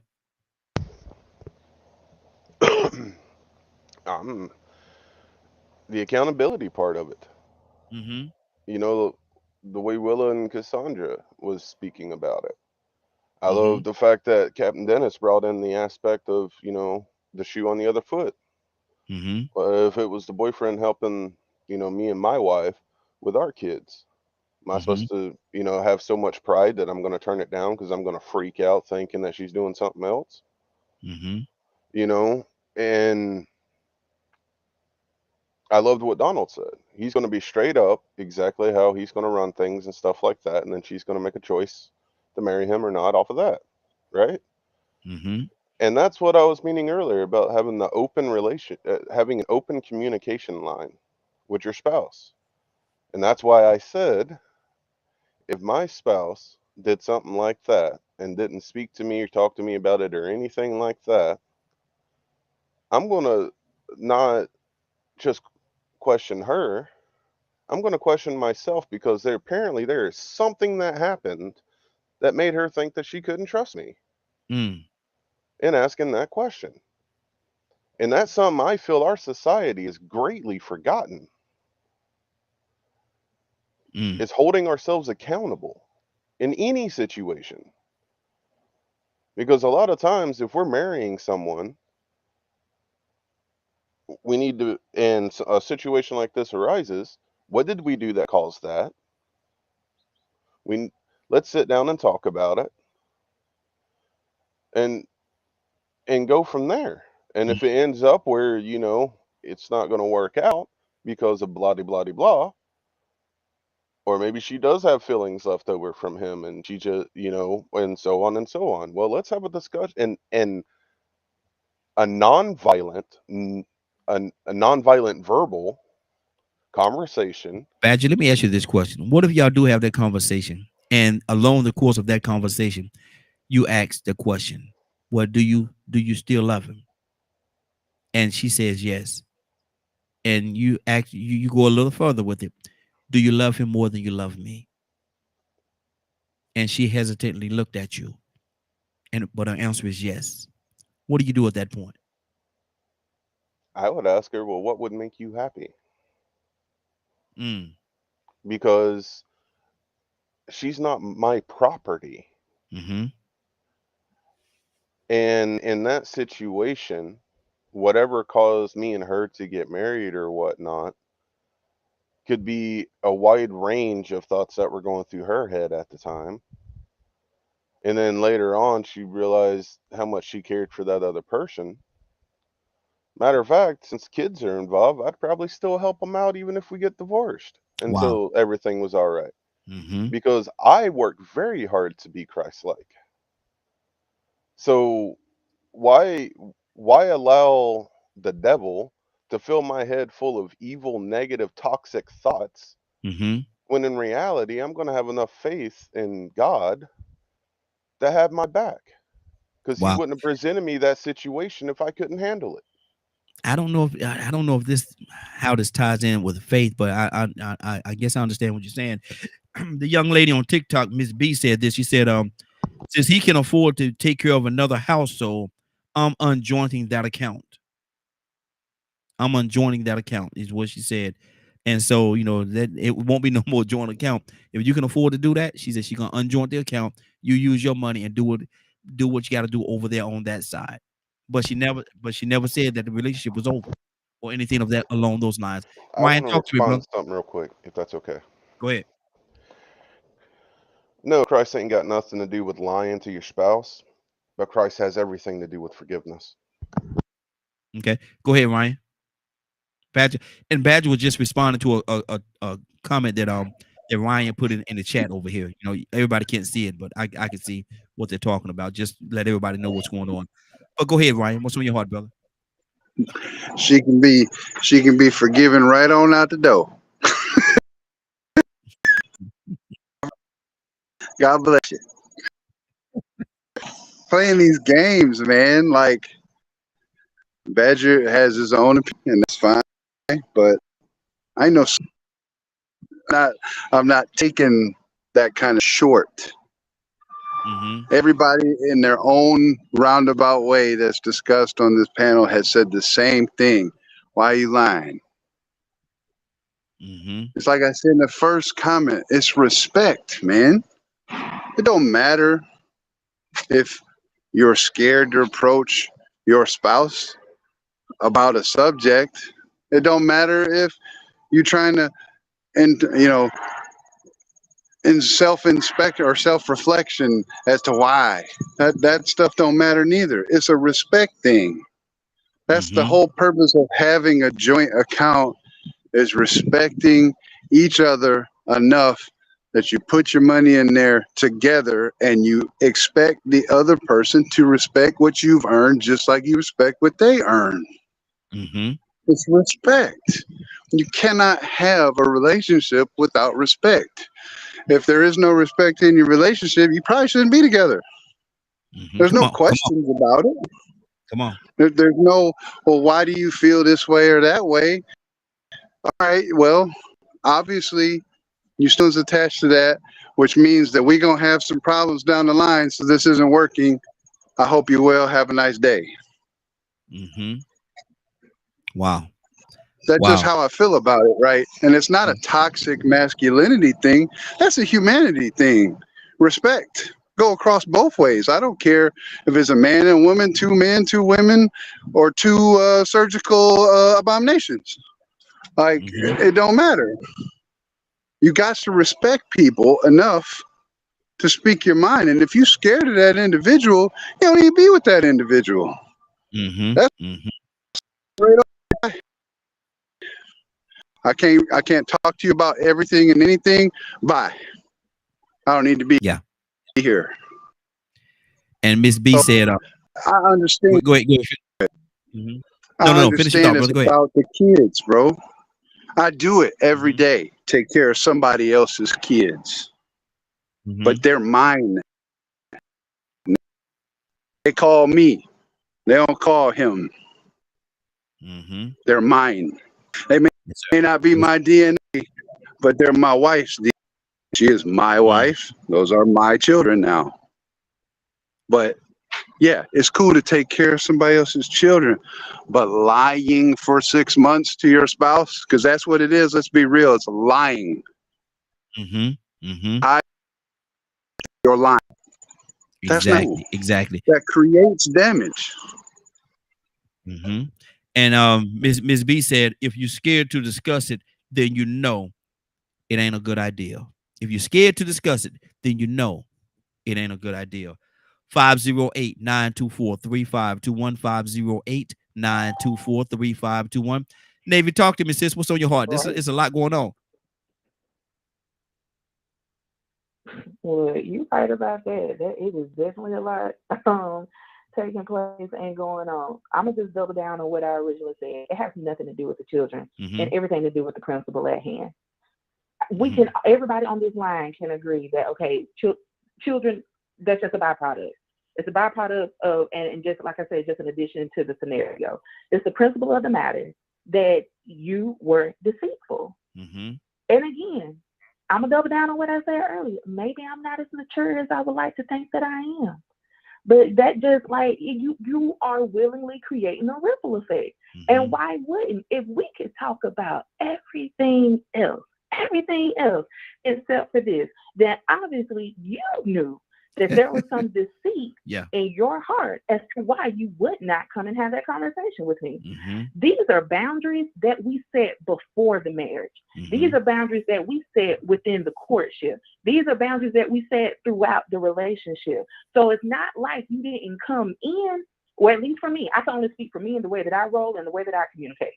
If you're dealing with me, I don't bite my tongue about boundaries, expectations, feelings, none of that. You're going to know exactly, you get what you get. There is no, it stays the same.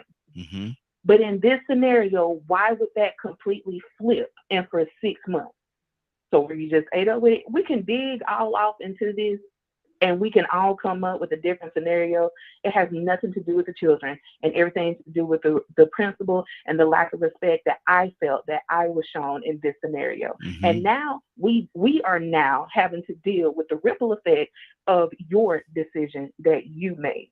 And if you're coming into play with the same scenario that you gave Badger, as far as like him loving her more than me, then I mean, sharks don't swim backwards. So if that's where you want to be, then by all means, you can go. But I'll go move forward.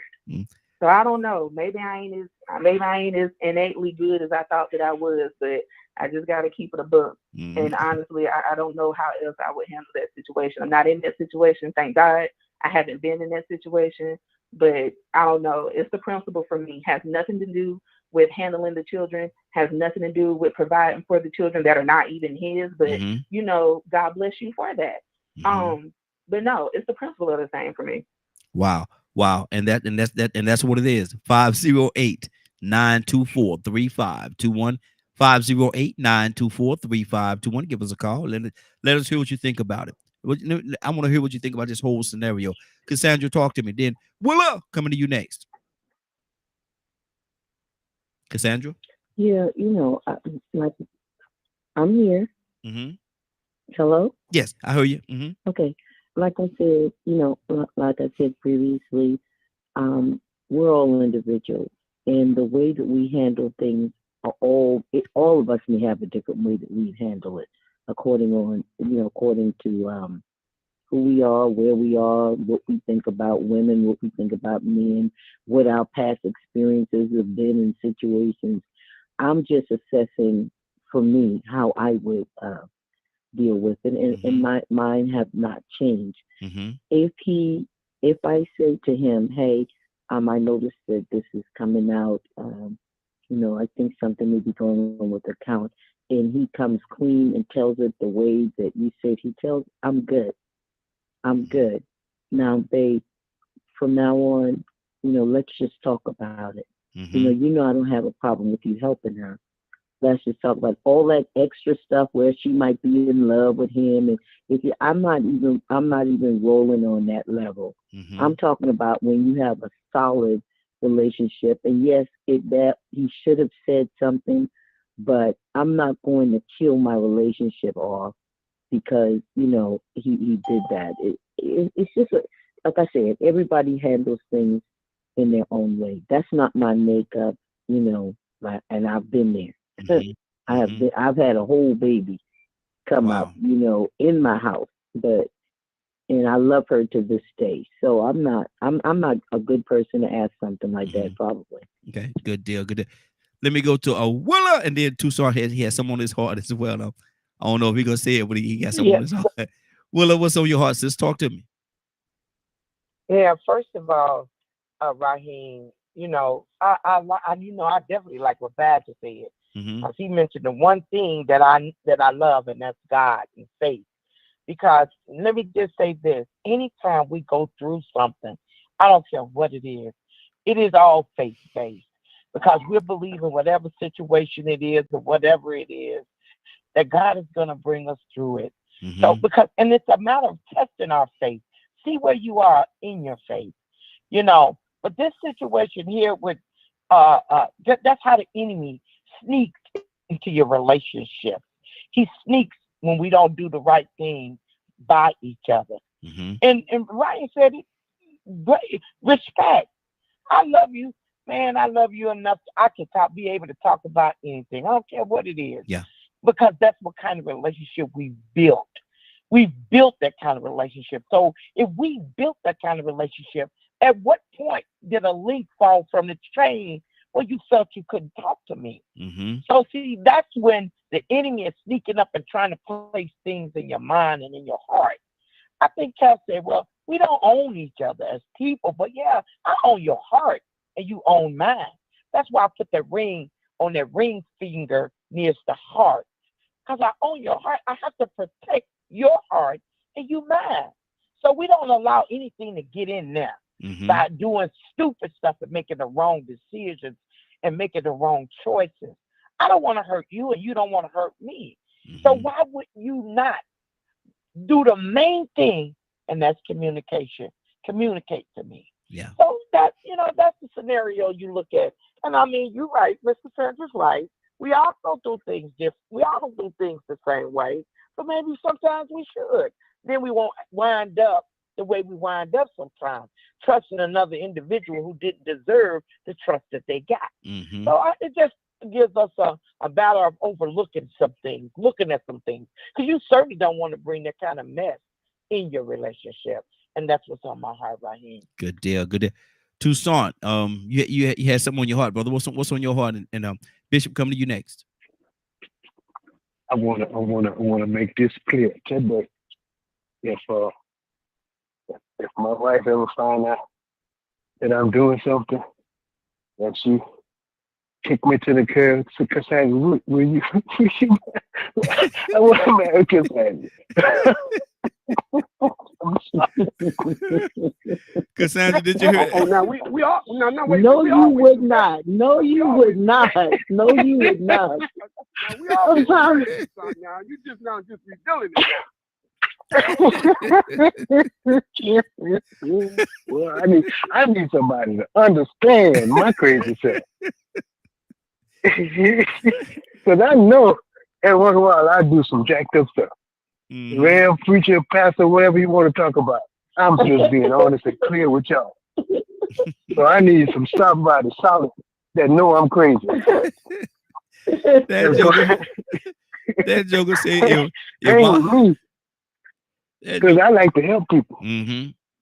And I might get that phone call from that girl. Boy, I used to love that girl. Ooh. That girl, but I tell you what, she's so fine. She better not ask me for a dime. Lord Jesus. I bet that. Boy, wow. Toussaint said, I'm telling you, I'm talking about not from me. I might be understanding enough to give it to her, but my wife ain't gonna understand that. Mm-hmm. Yeah. Because she knows. That's one thing another thing that I have revealed. I used to love that woman. Mm-hmm. What you say? You better stop thinking. And now I'm gonna have the nerve to keep something and then be busted. I'm busted. That's the thing. I'm busted. Mm-hmm. And then I got an explanation. I just wanted to tell you her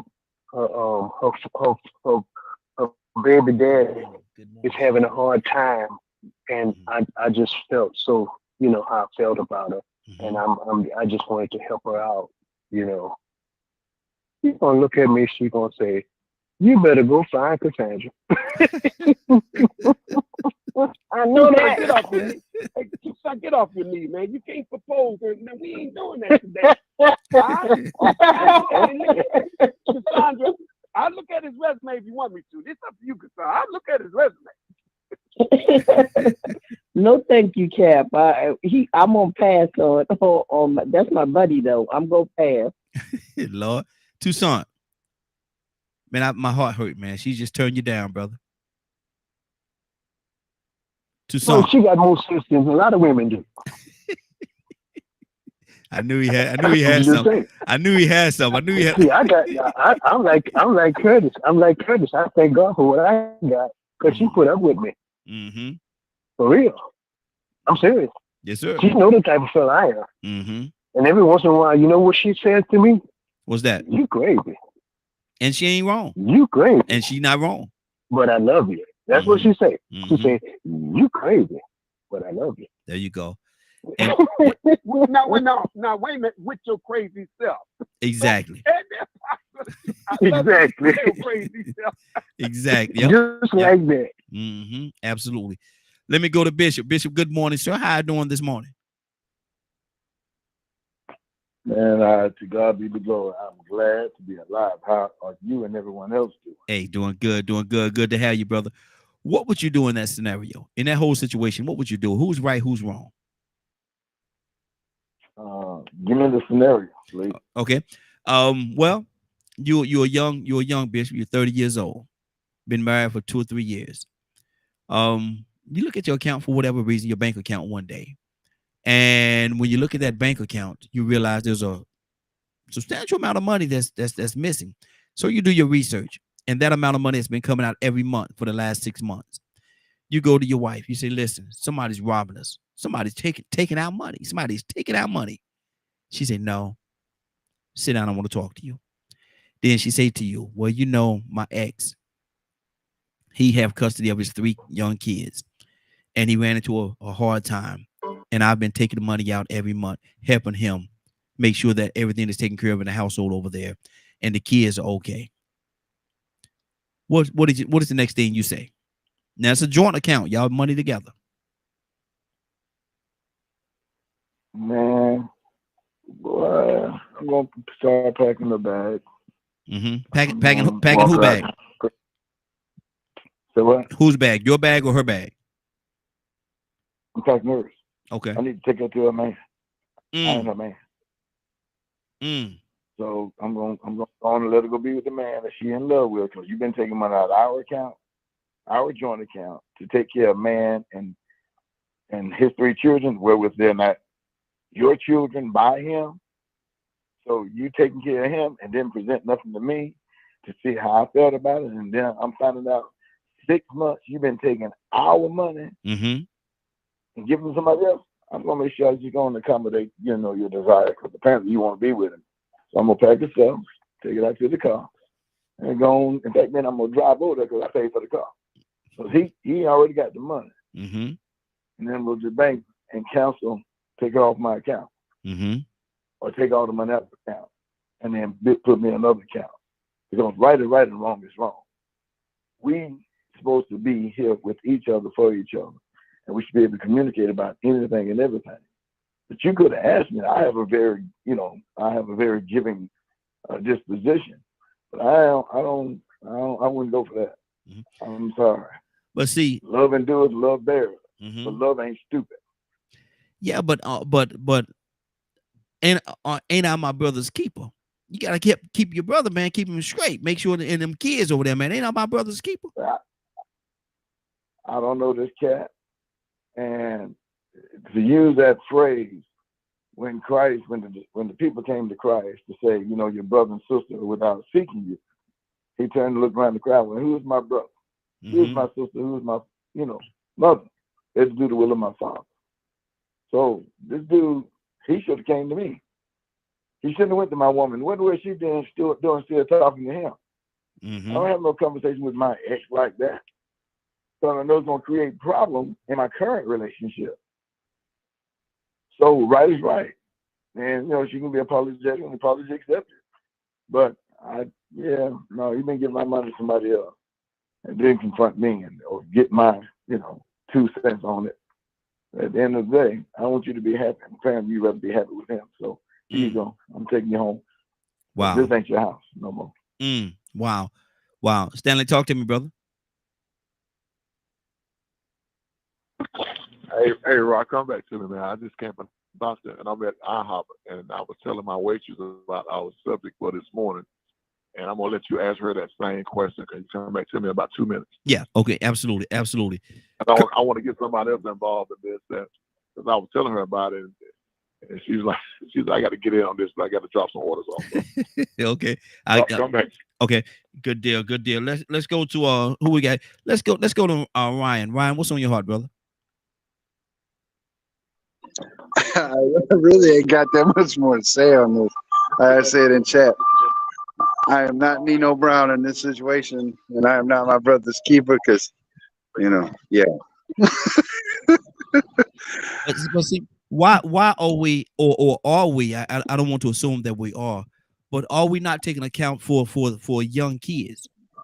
Do we even care about the well-being of the kids in this situation? Well, I've already said my piece about the kids. I don't have no problems taking care of no kids. Send them to me. Let me provide. How many times we had the argument you throw child support in the mix? Who's the child support going to? Like, okay. I can understand you got to use a portion of that child support to pay for those and things like that. But why my kid's still coming over here looking like a scrub? His hair ain't did. His clothes ratty. So it's kind of the same. Send them to me. Let me take them out, feed them, clothe them. That way I know that the money that you're saying is going to those kids is going to those kids. I don't have a problem with that. I'm not paying your bills. I will take care of your kids, though. That's not a problem. But we're gonna have to have this discussion, and you're gonna have to stop lying because you're still lying. Exactly. Let me go to Kurt. Then we'll go to Badger. Then I'm coming back to Stanley with the waitress. Kurt, what's on your heart, brother? Kurt, Kurt, are you there? Are we Yeah, I'm. Are we being passionate at all towards the reality of the situation? No. We're being passionate to ourselves. Passionate to ourselves. And to be honest with you, nothing, man. I'm gonna keep my mouth shut on this. I don't want anybody. Wow. Badger, talk to me, brother. You know, sitting here thinking, listening to everything, and y'all know how effective social media is, or how it can invade people's thoughts, right? I'm thinking about any women that could potentially be in this situation or about to be in that situation, sitting here pondering, you know, I really want to help those kids, but everything on social media says that, you know, the man's going to say no. And them kids are going to go without. But if I help, it's going to be drama either. So I'm in this catch-22 of, I see these kids in need, and let's give the scenario where both of them are working. They're both giving into the joint account. You know, and the money that's being taken out is only affecting her portion. So at that situation, that's why I kind of like what Willa said about, you know, that's where, you know, the devil part kicks in, where everyone wants to blame the devil, but they don't want to hold themselves accountable. But Badger, let me ask you this: if I got to go. Stanley say you got the waitress. I don't know how much time we have with her, but I want to get to them. But my thing is, does it matter what portion it is? If y'all have a joint account, that means y'all putting everything together, hopefully to moving towards a common goal where y'all could build something together. Does it matter whose portion it is? In that, no. I'm just to be transparent, I'm disappointed. Because this is a Christian radio show. And why is it the Savage is the one that sounds like he's the most Christian? Well, that goes along the line of being judgmental right there, brother. You know, and as Christians, we don't judge. We're not supposed to judge, but you know, that's a whole different conversation for a whole different day. Hold on, let me go to Stanley. Stanley, is the waitress ready? Hold on, man. She just walked off to get her back over here. Okay. Tell me your point. While we're waiting on her to get there. Yeah, and as you just said, it's a Christian radio show. Yeah, but even as Christians, we don't want to be fools. You know, just think about, you know, if you're a member of a church and you can't give out the church's money as Christians, you know what I'm saying? You just can't give away their money without somebody knowing it. The treasurer of the church can't just say, okay, I'm going to take money out of the church's account and support this family over here for 6 months without the church knowing. That's basically the same thing. You cannot do it. Hold on.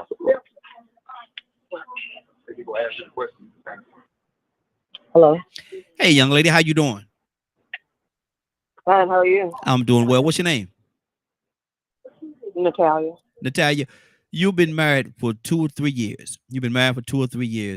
And your husband, you know, you look at your bank account for whatever reason, and you realize that a whole lot of money has come out of your bank account. You do some research, and for 6 months, the same amount of money has come out. So you go to your husband, you say, listen, somebody taking our money. Somebody been taking our money. He say to you, no, let me talk to you for a second. My ex, you know, she got those 3 young kids over there, and she ran into a hard time. I've been taking the money out, helping her make sure them kids are taken care of. Now it's y'all joint account, husband and wife, y'all joint account. What happens next? What do you do? I don't know, because either he's dealing with her, he's doing more than helping her. But if he ain't at least dealing with it, then after that, I just gotta call him stupid. He's just giving away free money, and these aren't your children. No, they're not your good. What they for that? Mm-hmm. Wow. Wow. And see, how would you feel? How would you feel? What would happen to your relationship at that point? Would the relationship continue, or would you end the relationship, or what would happen at that point? I don't know. That's a hard one to say. I mean, it really boiled down to you didn't tell me. Mm-hmm. Mm-hmm. Wow. Wow. Would you trust? I mean, it's just the it's not so much as helping somebody, but why didn't you tell me? Mm-hmm. Mm-hmm. Mm-hmm. So let me ask you this question. And I understand what you're saying in regards to that. And I don't know how much time we have with you, so I'm going to wrap it up. What about the kids, though? There are kids involved, young kids. Would your heart go out at all to those kids, or would it be just the idea of him doing what he did and not consulting with you? It boils down to he didn't tell me. Mm-hmm. Mm-hmm. Is something wrong with that part? Yeah. I don't see anything wrong with helping anybody. Mm-hmm. But Okay. if you help him, and this ain't even the other woman or anything like that, and you just give him, it's the scenario doesn't make any sense. So then you could have just told me. Okay. Now, and they call me the question asker, so I'm gonna ask you this question. Then we're gonna move on to somebody else. You say he's just giving away free money. Would it make a difference if they was having relations too? Would that make a difference? Now he's not giving away free money. He's helping his side piece. Would it make a difference if she was a side piece? Yes, and they were having relations. Absolutely. Mm-hmm. Absolutely. Because at least you're paying for something. Wow. Okay. Okay. Thank you, sis. I appreciate you. Stanley. No problem. Because if that's the case, then she involved. So what's the deal? What's she gonna give us? Okay. Okay. All right. Stanley, did you have something else to say, brother? Hello? Okay. Stanley must be having some issues with his line there for a second. Let me go to Cap. Cap, talk to me, man. She said, if they was having relations, now at least it ain't free money. He getting something out the deal. Wait.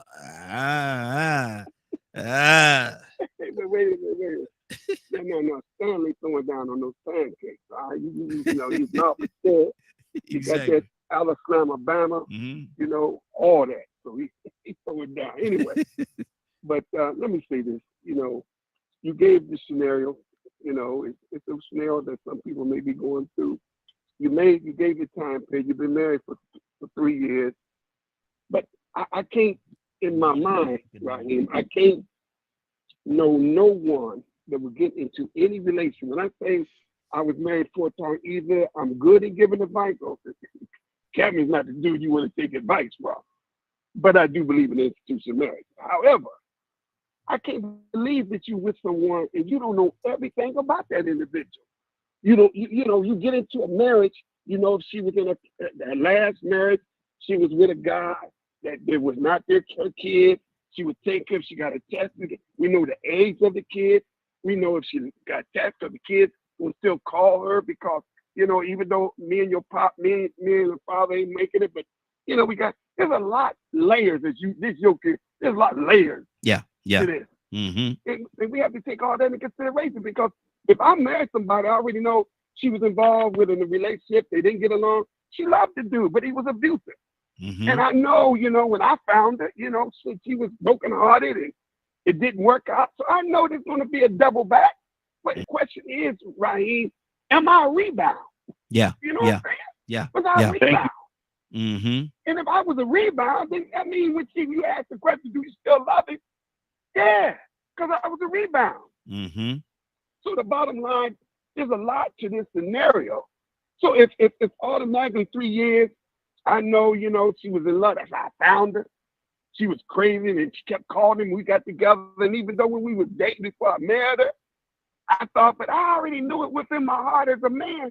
She still got feelings for this dude. The kids ain't got nothing to do with it. Mm-hmm. The kids, and my man says, a byproduct. Yeah. But at the same time, maybe the kids don't. Maybe she did have attachment to the kids. But let me put the shoe, as we said. Now, if it was me, and let me tell you, some of these women come out of a relationship with ballers. The dude may have been a dope dealer, right? Mm-hmm. He got busted. All right, he got all his money. He called her. He said, they found the car. Oh, and the kids is going through it. I ain't got it. You know, can you help me out? But she should have talked to the old dude, but she know he ain't gonna believe in her husband or her husband. Mm-hmm. So she think, you know, because you took care of me, and that's the way it was, you know. So I'm like, yo, okay. So I mean, we have to take all that in consideration. So I take that in consideration. Mm-hmm. So when she go to say, yeah, I still love him, well, you kind of knew that. Any man on this line kind of know. I mean, if you don't have no attachment or understanding the woman that you married or the man that you married, why did you get married? Mm-hmm. Mm-hmm. Basically. So Exactly. I can't go with the scenario like everybody's ignorant. I can go with the scenario to know, okay. So and if she really was concerned about the kids, that could be real. Well, I would know that. You know, I would know that because the kids still stay in touch with her. Mm-hmm. You feel me? Mm-hmm. Yeah. I would know that. Yeah. Yeah. But if it's about the kids, I know the kids. Come on, man. She still loves the dude. Mm-hmm. And when I find out, my heart is broken. But I have to give her an alternative. You want to be with it? Yeah, Mm-hmm. okay. Well, we can annul this marriage. Yeah. Yeah. And that's it. Yeah. That's what's on my heart right here. Good deal. Good deal. Man, we got a few more minutes before we get out of here, man. But Thanks, Cap. I want to take a few minutes, and we said we was gonna do like feet to the fire type situation. So let's pull out all the punches. Grown folk talk for the last. I'm gonna go around one more time. I'll touch everybody. Tell me what is the root? How will I say the root of it? What's the root of this whole situation? What do you really see? What is right? What is wrong? What is ugly? What is right? Pretty? Whatever. If there's anything, I want to know what you really feel about this whole scenario. Let me start with Shenavia. Shenavia, what's on your heart, sister? What's the absolute hold no punches back? What do you see? I mean, I pretty much said exactly what I see and how I think I would handle the situation, which is it has absolutely nothing to do with the children. Not for me. Help the babies. And like I said earlier, if you're having a hard time with them, then let us take them until you're able to get up on your feet. Has absolutely nothing to do with the children. For me, it is the principle of the fact that you took from us without asking me. And that may sound a little possessive or whatever the case may be, and that's not the point that I'm trying to make. My point is, if we have made decisions together all the way up until now, then why is this scenario any different? And for 6 months. Okay, well, let me That's do this. That's my only issue. It's cut dry. Okay, let me do this. And we say this gonna be a grown conversation right now. So I'm gonna ask you this question: why does he have to ask you for permission to help somebody? Because it's ours. It's our joint account. If we had a separate account, in which personally I feel like if there is a joint account, have your own separate account. You do what you want to do in that separate account. But the joint account is where we agreed to together. So therefore, the joint account should be a joint decision. Wow. Okay. Cassandra, talk to me. What taking all the gloves off? What did you see in this situation? Take your gloves off. No, the only problem, I mean, Shenavia literally, spoke my language. My only problem is that he should have come to me so that we can discuss it. There will never be a problem for me helping, giving. That's just not, that's not the issue. It's the fact that he took so long, and I had to discover it instead of him just saying, this is what's happening. I wanted to let you know. And then he don't even have to say, can I do this? He said, this is what I'm trying to do, or I'm going to do until she gets on her feet. Boom. I'm good. Because obviously we none of our bills are lacking. We okay. We good. So then I'm good. That's just me. Okay. That's just me. Okay. Good deal. Voila! Take them gloves off. Yeah, Let's talk about it. We'll take the gloves off. Gloves are off because you know what? I'm with Cassandra and Zenavia. I mean, don't talk to me now. You should have talked to me 6 months ago. And I'm looking at the fact now I'm investigating. I've become an investigator now. I'm not okay. I So might now go along with agreeing what you're doing, but now it's going to be more than just me asking questions. Now I'm investigating. I got to find out where your heart is. And you know what, too, Raheem? I wouldn't even care if it wasn't a joint account. It could be your own account. But now we're going to have a conversation because we're in a marriage. We're in a partnership. And there shouldn't be nothing going on that we're not aware of. And that's where my glove came off at. Now let me ask you this question: If it was you helping a family member, should you go to him? You know, your sister or something like that, somebody that's real close to you, a parent or something like that needed something, and you wanted to help them. Did you have to go to him and discuss that with him, or can you just help your family member? Yes. I'm gonna discuss that with my husband. That way he ain't in the dark about nothing. You don't keep each other in the dark. You let each other know what's going on in your household. That's your household, and that's why you don't let nobody slip in to come to where you got confusion going on in your house right now.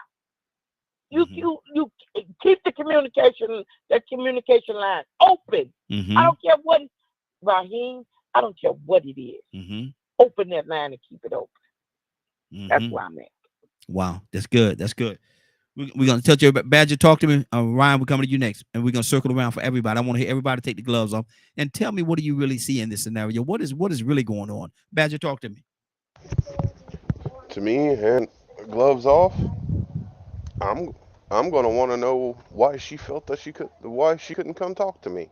I'm gonna hold myself accountable for the situation, and then I'm gonna ask her and have her be responsible and accountable for why she did that. Because it's a two-way street, and the fact that she didn't come to me is going to make me question, what have I done to not have that trust? And that's where I stand on it, period. Because people don't do things like that for no reason. There's always a deeper reason behind it, and there's always a lesson to be learned from it. So, and that's where I stand on it. Okay, Ryan, talk to me. Take them gloves off, brother. What's really going on? Deception. That was going on. Same page as Willa. I don't care if it's your money. It's just your account. We're in a marriage. You're not just my girl, not just my side piece. You are my wife. I am your. If I'm not hiding anything from you, why are you hiding something from me? It's all about deception. It doesn't matter what kind of you want to put on. It still boils down to, you like something from me. Why? Why would you to lie about it? I don't care what you do, but when you take and you sign that piece of paper and you stand before it and enter into that holy covenant of marriage, you are let me ask you this, Ryan. Let me ask you this. What do you take any ownership? Do you take any ownership? Because Badger said, he take ownership on it because of the fact that he did not present himself in a way that she felt that she could come and talk to him about it. So do you take any ownership in that at all? Nope. I do not. Because we became one body. If you marry me, that means you have spent enough time to be in every aspect of me before we got that marriage done. I have nothing. Regardless if I get upset, everybody's going to get upset. But if you feel the need to be deceitful after entering it, that's on you. That's got nothing to do. Okay, good deal. We're going to go in this order to close everything out. We're going to go Stanley, Bishop, Kirk, Cap, and then Toussaint. Stanley, what's on your heart? Take the gloves off. What do you see?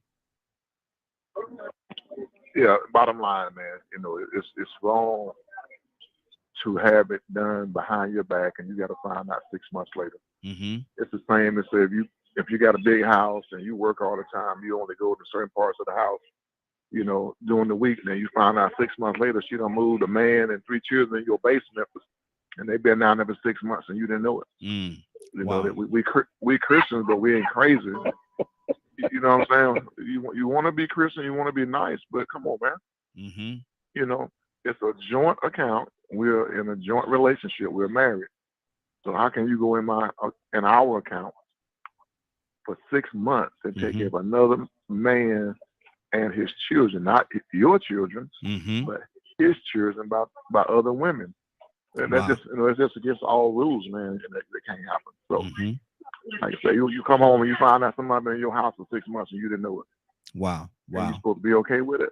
I'm a Christian, so I'm okay with it. Yeah, y'all can stay down there. Y'all need anything to eat? No, come on, man. Come on. Mm-hmm. It's be realistic with this stuff. It's almost like she just gave him a debit card to your account. Almost. Bishop, talk to me. My brother, I'm going to tell you, I'm loving the response of the individuals, everybody speaking. Stanley had me laughing over here, though. You know, you got a big house, and there she is, move some dude in downstairs because you only visit certain parts of the house, and you get this discovery. Yeah, that's a blow. And in all respect, something like that, all 5 of them got to go. Ain't no ifs, ands, or buts about that situation. But there's right and there's wrong. It's always right to help somebody. But if you don't communicate with your significant other, your spouse, then it's wrong. And the wrong outweighs the right in this particular situation. The Christian thing to do. The Christian thing to do is to communicate with each other. As my wife, you should have told me what you were doing instead of me finding out through the grapevine. Looking at the bank statements. Once you've been doing it for 6 months. That's just ludicrous that you didn't share that with me. And the only thing I'm gonna take responsibility of, you know, is not the fact that you were afraid to tell me, because you tell me everything else. Why don't you tell me about this? Because your heart is still towards this person. If there's empathy or piety towards the situation, introduce them to DFACS. There's Red Cross. There's so many agencies out there that can help this situation out. But to take the money that we earn and we put into our account, and you take and give it to somebody else, that's just wrong. You've been doing it for 6 months. Yeah, I meant what I said. Wow. I'm gonna help you pack your bag so you can go pick the love. Excuse me. Miss B said this on TikTok. Let me turn so I can see it here. Said that my sister found her husband was buying his mom a whole house. She left him for a whole week, took his credit cards with her. He learned his lesson. Say her husband was buying his mother, a whole house. And she left him for a whole week, took all the credit cards, taught him a lesson. He learned, I guess he gonna learn today. Kirk, talk to me, brother. Take the gloves off. What's on your heart? You know, to me, what will hurt more than anything is I'm kind of, I know, I don't say what I say for agreement. What will hurt me more than anything is the fact that she felt like she couldn't talk to me about that. You know, I'm reminded of when you have your sessions with the pastor before you get married. The marriage counselor. I remember the pastor, marriage counselor. And I remember the pastor the bishop asking my wife, why do you love him? And he said, better yet, he said, what made you really fall in love with him? And my wife said to the bishop, you know, when we first got together, I didn't understand, but he would ride around with at least $3 in his pocket every day, at least 3 singles every day. And I would give money to, you know how people walk up and, hey, brother, hey, man, you got $1, man, I'm trying to do something to eat. And I would give money to random people. And that was one of the things that really made her fall in love with me, is the fact that she saw my heart. Yes.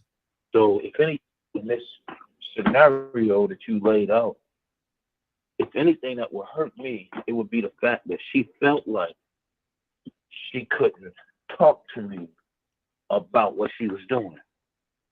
Because then that would tell me that my Lord, my God, my wife do not know who I am. And I have to spend the rest of my life with this woman. Because in that scenario, had she come to me, I would have probably said, and I've kind of been down this road before, oh no, take care of that right now. Don't hold off on that. Because at the end of the day, we grown folk. You understand? And guess what? We're going to get old. And guess what? Those kids going to be responsible for taking care of us. And if we keep mistreating them like so many entities are doing outside of us, if we keep mistreating them, the time is going to come where they're going to be in a position to mistreat us. And they're going to do exactly that. Exactly. So, I mean, I hear where everybody is, and I can understand why folks feel the way that they feel. But for me, in my house, what would hurt me more is that my significant other felt like she couldn't talk to me about that. Wow. Okay. That's I ain't good. got time to worry about she sleeping with him. Ain't nobody got time to worry about that, man. Ain't nobody. She could not be, but I guarantee you I could find 50 reasons why. I guarantee the devil will give me 50 reasons why she is. Good deal. Good deal. That's how he put it together, man. Exactly. So that's all I got to say, man. I don't have nothing else on my heart. Good deal. Cap, talk to me. Tucson, come to you next. Take them gloves off, Cap. What do you see? All right. Well, let me say this. Let me say this to my man Tucson. Tucson, you appreciate this. 6 months you done took money out of my account. So you owe me. All right. So here's how we're gonna set it. Turn off the lights. Let's get closer. You don't have to pay something. No. Keep it 100. I'll be like what Willis said. I'll become an investigative reporter. Because I would go to AT&T and say I would like to check out all my wife's texts. Because the text will tell the story. If I go and get them texts pulled, if I say, let me see your text. Well, no, let me see all your texts. Because if she has been doing this for 6 months, and if it's sincere, you'll read it in the text. Yeah. If it's not sincere, then you'll see, baby, I miss you. Oh, yeah. Hey. Oh, yeah, I mean, I love when I'm becoming an investigative reporter. All right. The next thing is, why she couldn't talk to me, Kurt, is because I'm a jealous dude. She know that. And I mean, I'm so jealous, man, when she come in. Where you been? And she know I'm not only just jealous, I'm a violent jealous dude. So if she's sincere, and I'm a violent jealous dude, and I know guys like that now. When she go to say, if I would have told you, what would you do? I'd have beat you black and blue. You right. That's why I didn't tell you. So there's very reasons why the communication could have been, because I could have been that kind of jealous dude that she couldn't talk to me. And it could have been sincere. It could have been genuine. But in this case, I'm with Willa. Man, I become an investigative reporter. I go to my gun. I want to read you. Now, she get nervous because let me tell you something. Today, everybody knows your text going to tell the story. Your text going to tell this. And when I see the text, I said, I'll be doggone. Y'all talking like that? Oh, if I see the text, well, I know. I'm going to how the kids doing. I'm going to do this one time, but listen, I can't. Then I can see it's sincere. That's all. That's what's on my heart. Good deal. Good deal. Tucson, close us out, brother. What's on your heart? I wanted to go behind Cap. Really, I did, Cap. I wanted to go behind you, man. I will start off probably say, Lord, let the words of my mouth and the meditation in my heart be acceptable in that sight. Because just because I'm a Christian, or whatever, because I define Christian as something different from what some people think a bunch of nuts and foolish. And we almost heartless at sometimes when we when we talk about how we help people, we love people, and how we're supposed to care for people, and then we turn around and we get this type of situation, and then all of our Christianity seems like it go out the door. The devil is a lie. Mm-hmm. That don't make me stupid. I mean, everybody's different. Yes. That's the beautiful thing about society and this world Mm-hmm. and God's creation. Mm-hmm. He made us different. And one thing about me, I'm not a lonely guy. I'm good by myself in my own skin. Yeah. I'm at this point right now. I love having a relationship. Mm-hmm. But if you cross the promises, or I cross the promises that we made from the beginning, Lord have mercy. Mm-hmm. I'll be like Joseph. If the angel don't come, I'm gonna put you away. Yeah. Wow. Wow. Well, it's been a great broadcast. It's been a great broadcast today, man. The topic was amazing, man. I definitely appreciate everybody's transparency. But what do you really do? What do you really do in a situation like that, man? Do you weigh everything? Do you turn into that selfish person? Does that meism take over you? You can't do that to me. But I, and you're not looking at the whole situation. Yes, she was wrong, or he was wrong, whoever it is that's helping the other person. Yes, they're wrong. Should they have come to you and discussed it with you? Absolutely. Absolutely. But do you see past all that? Once it's all said and done and it's discovered, what do you do? What do you do? Do you end your marriage? Is it enough to make you end your marriage?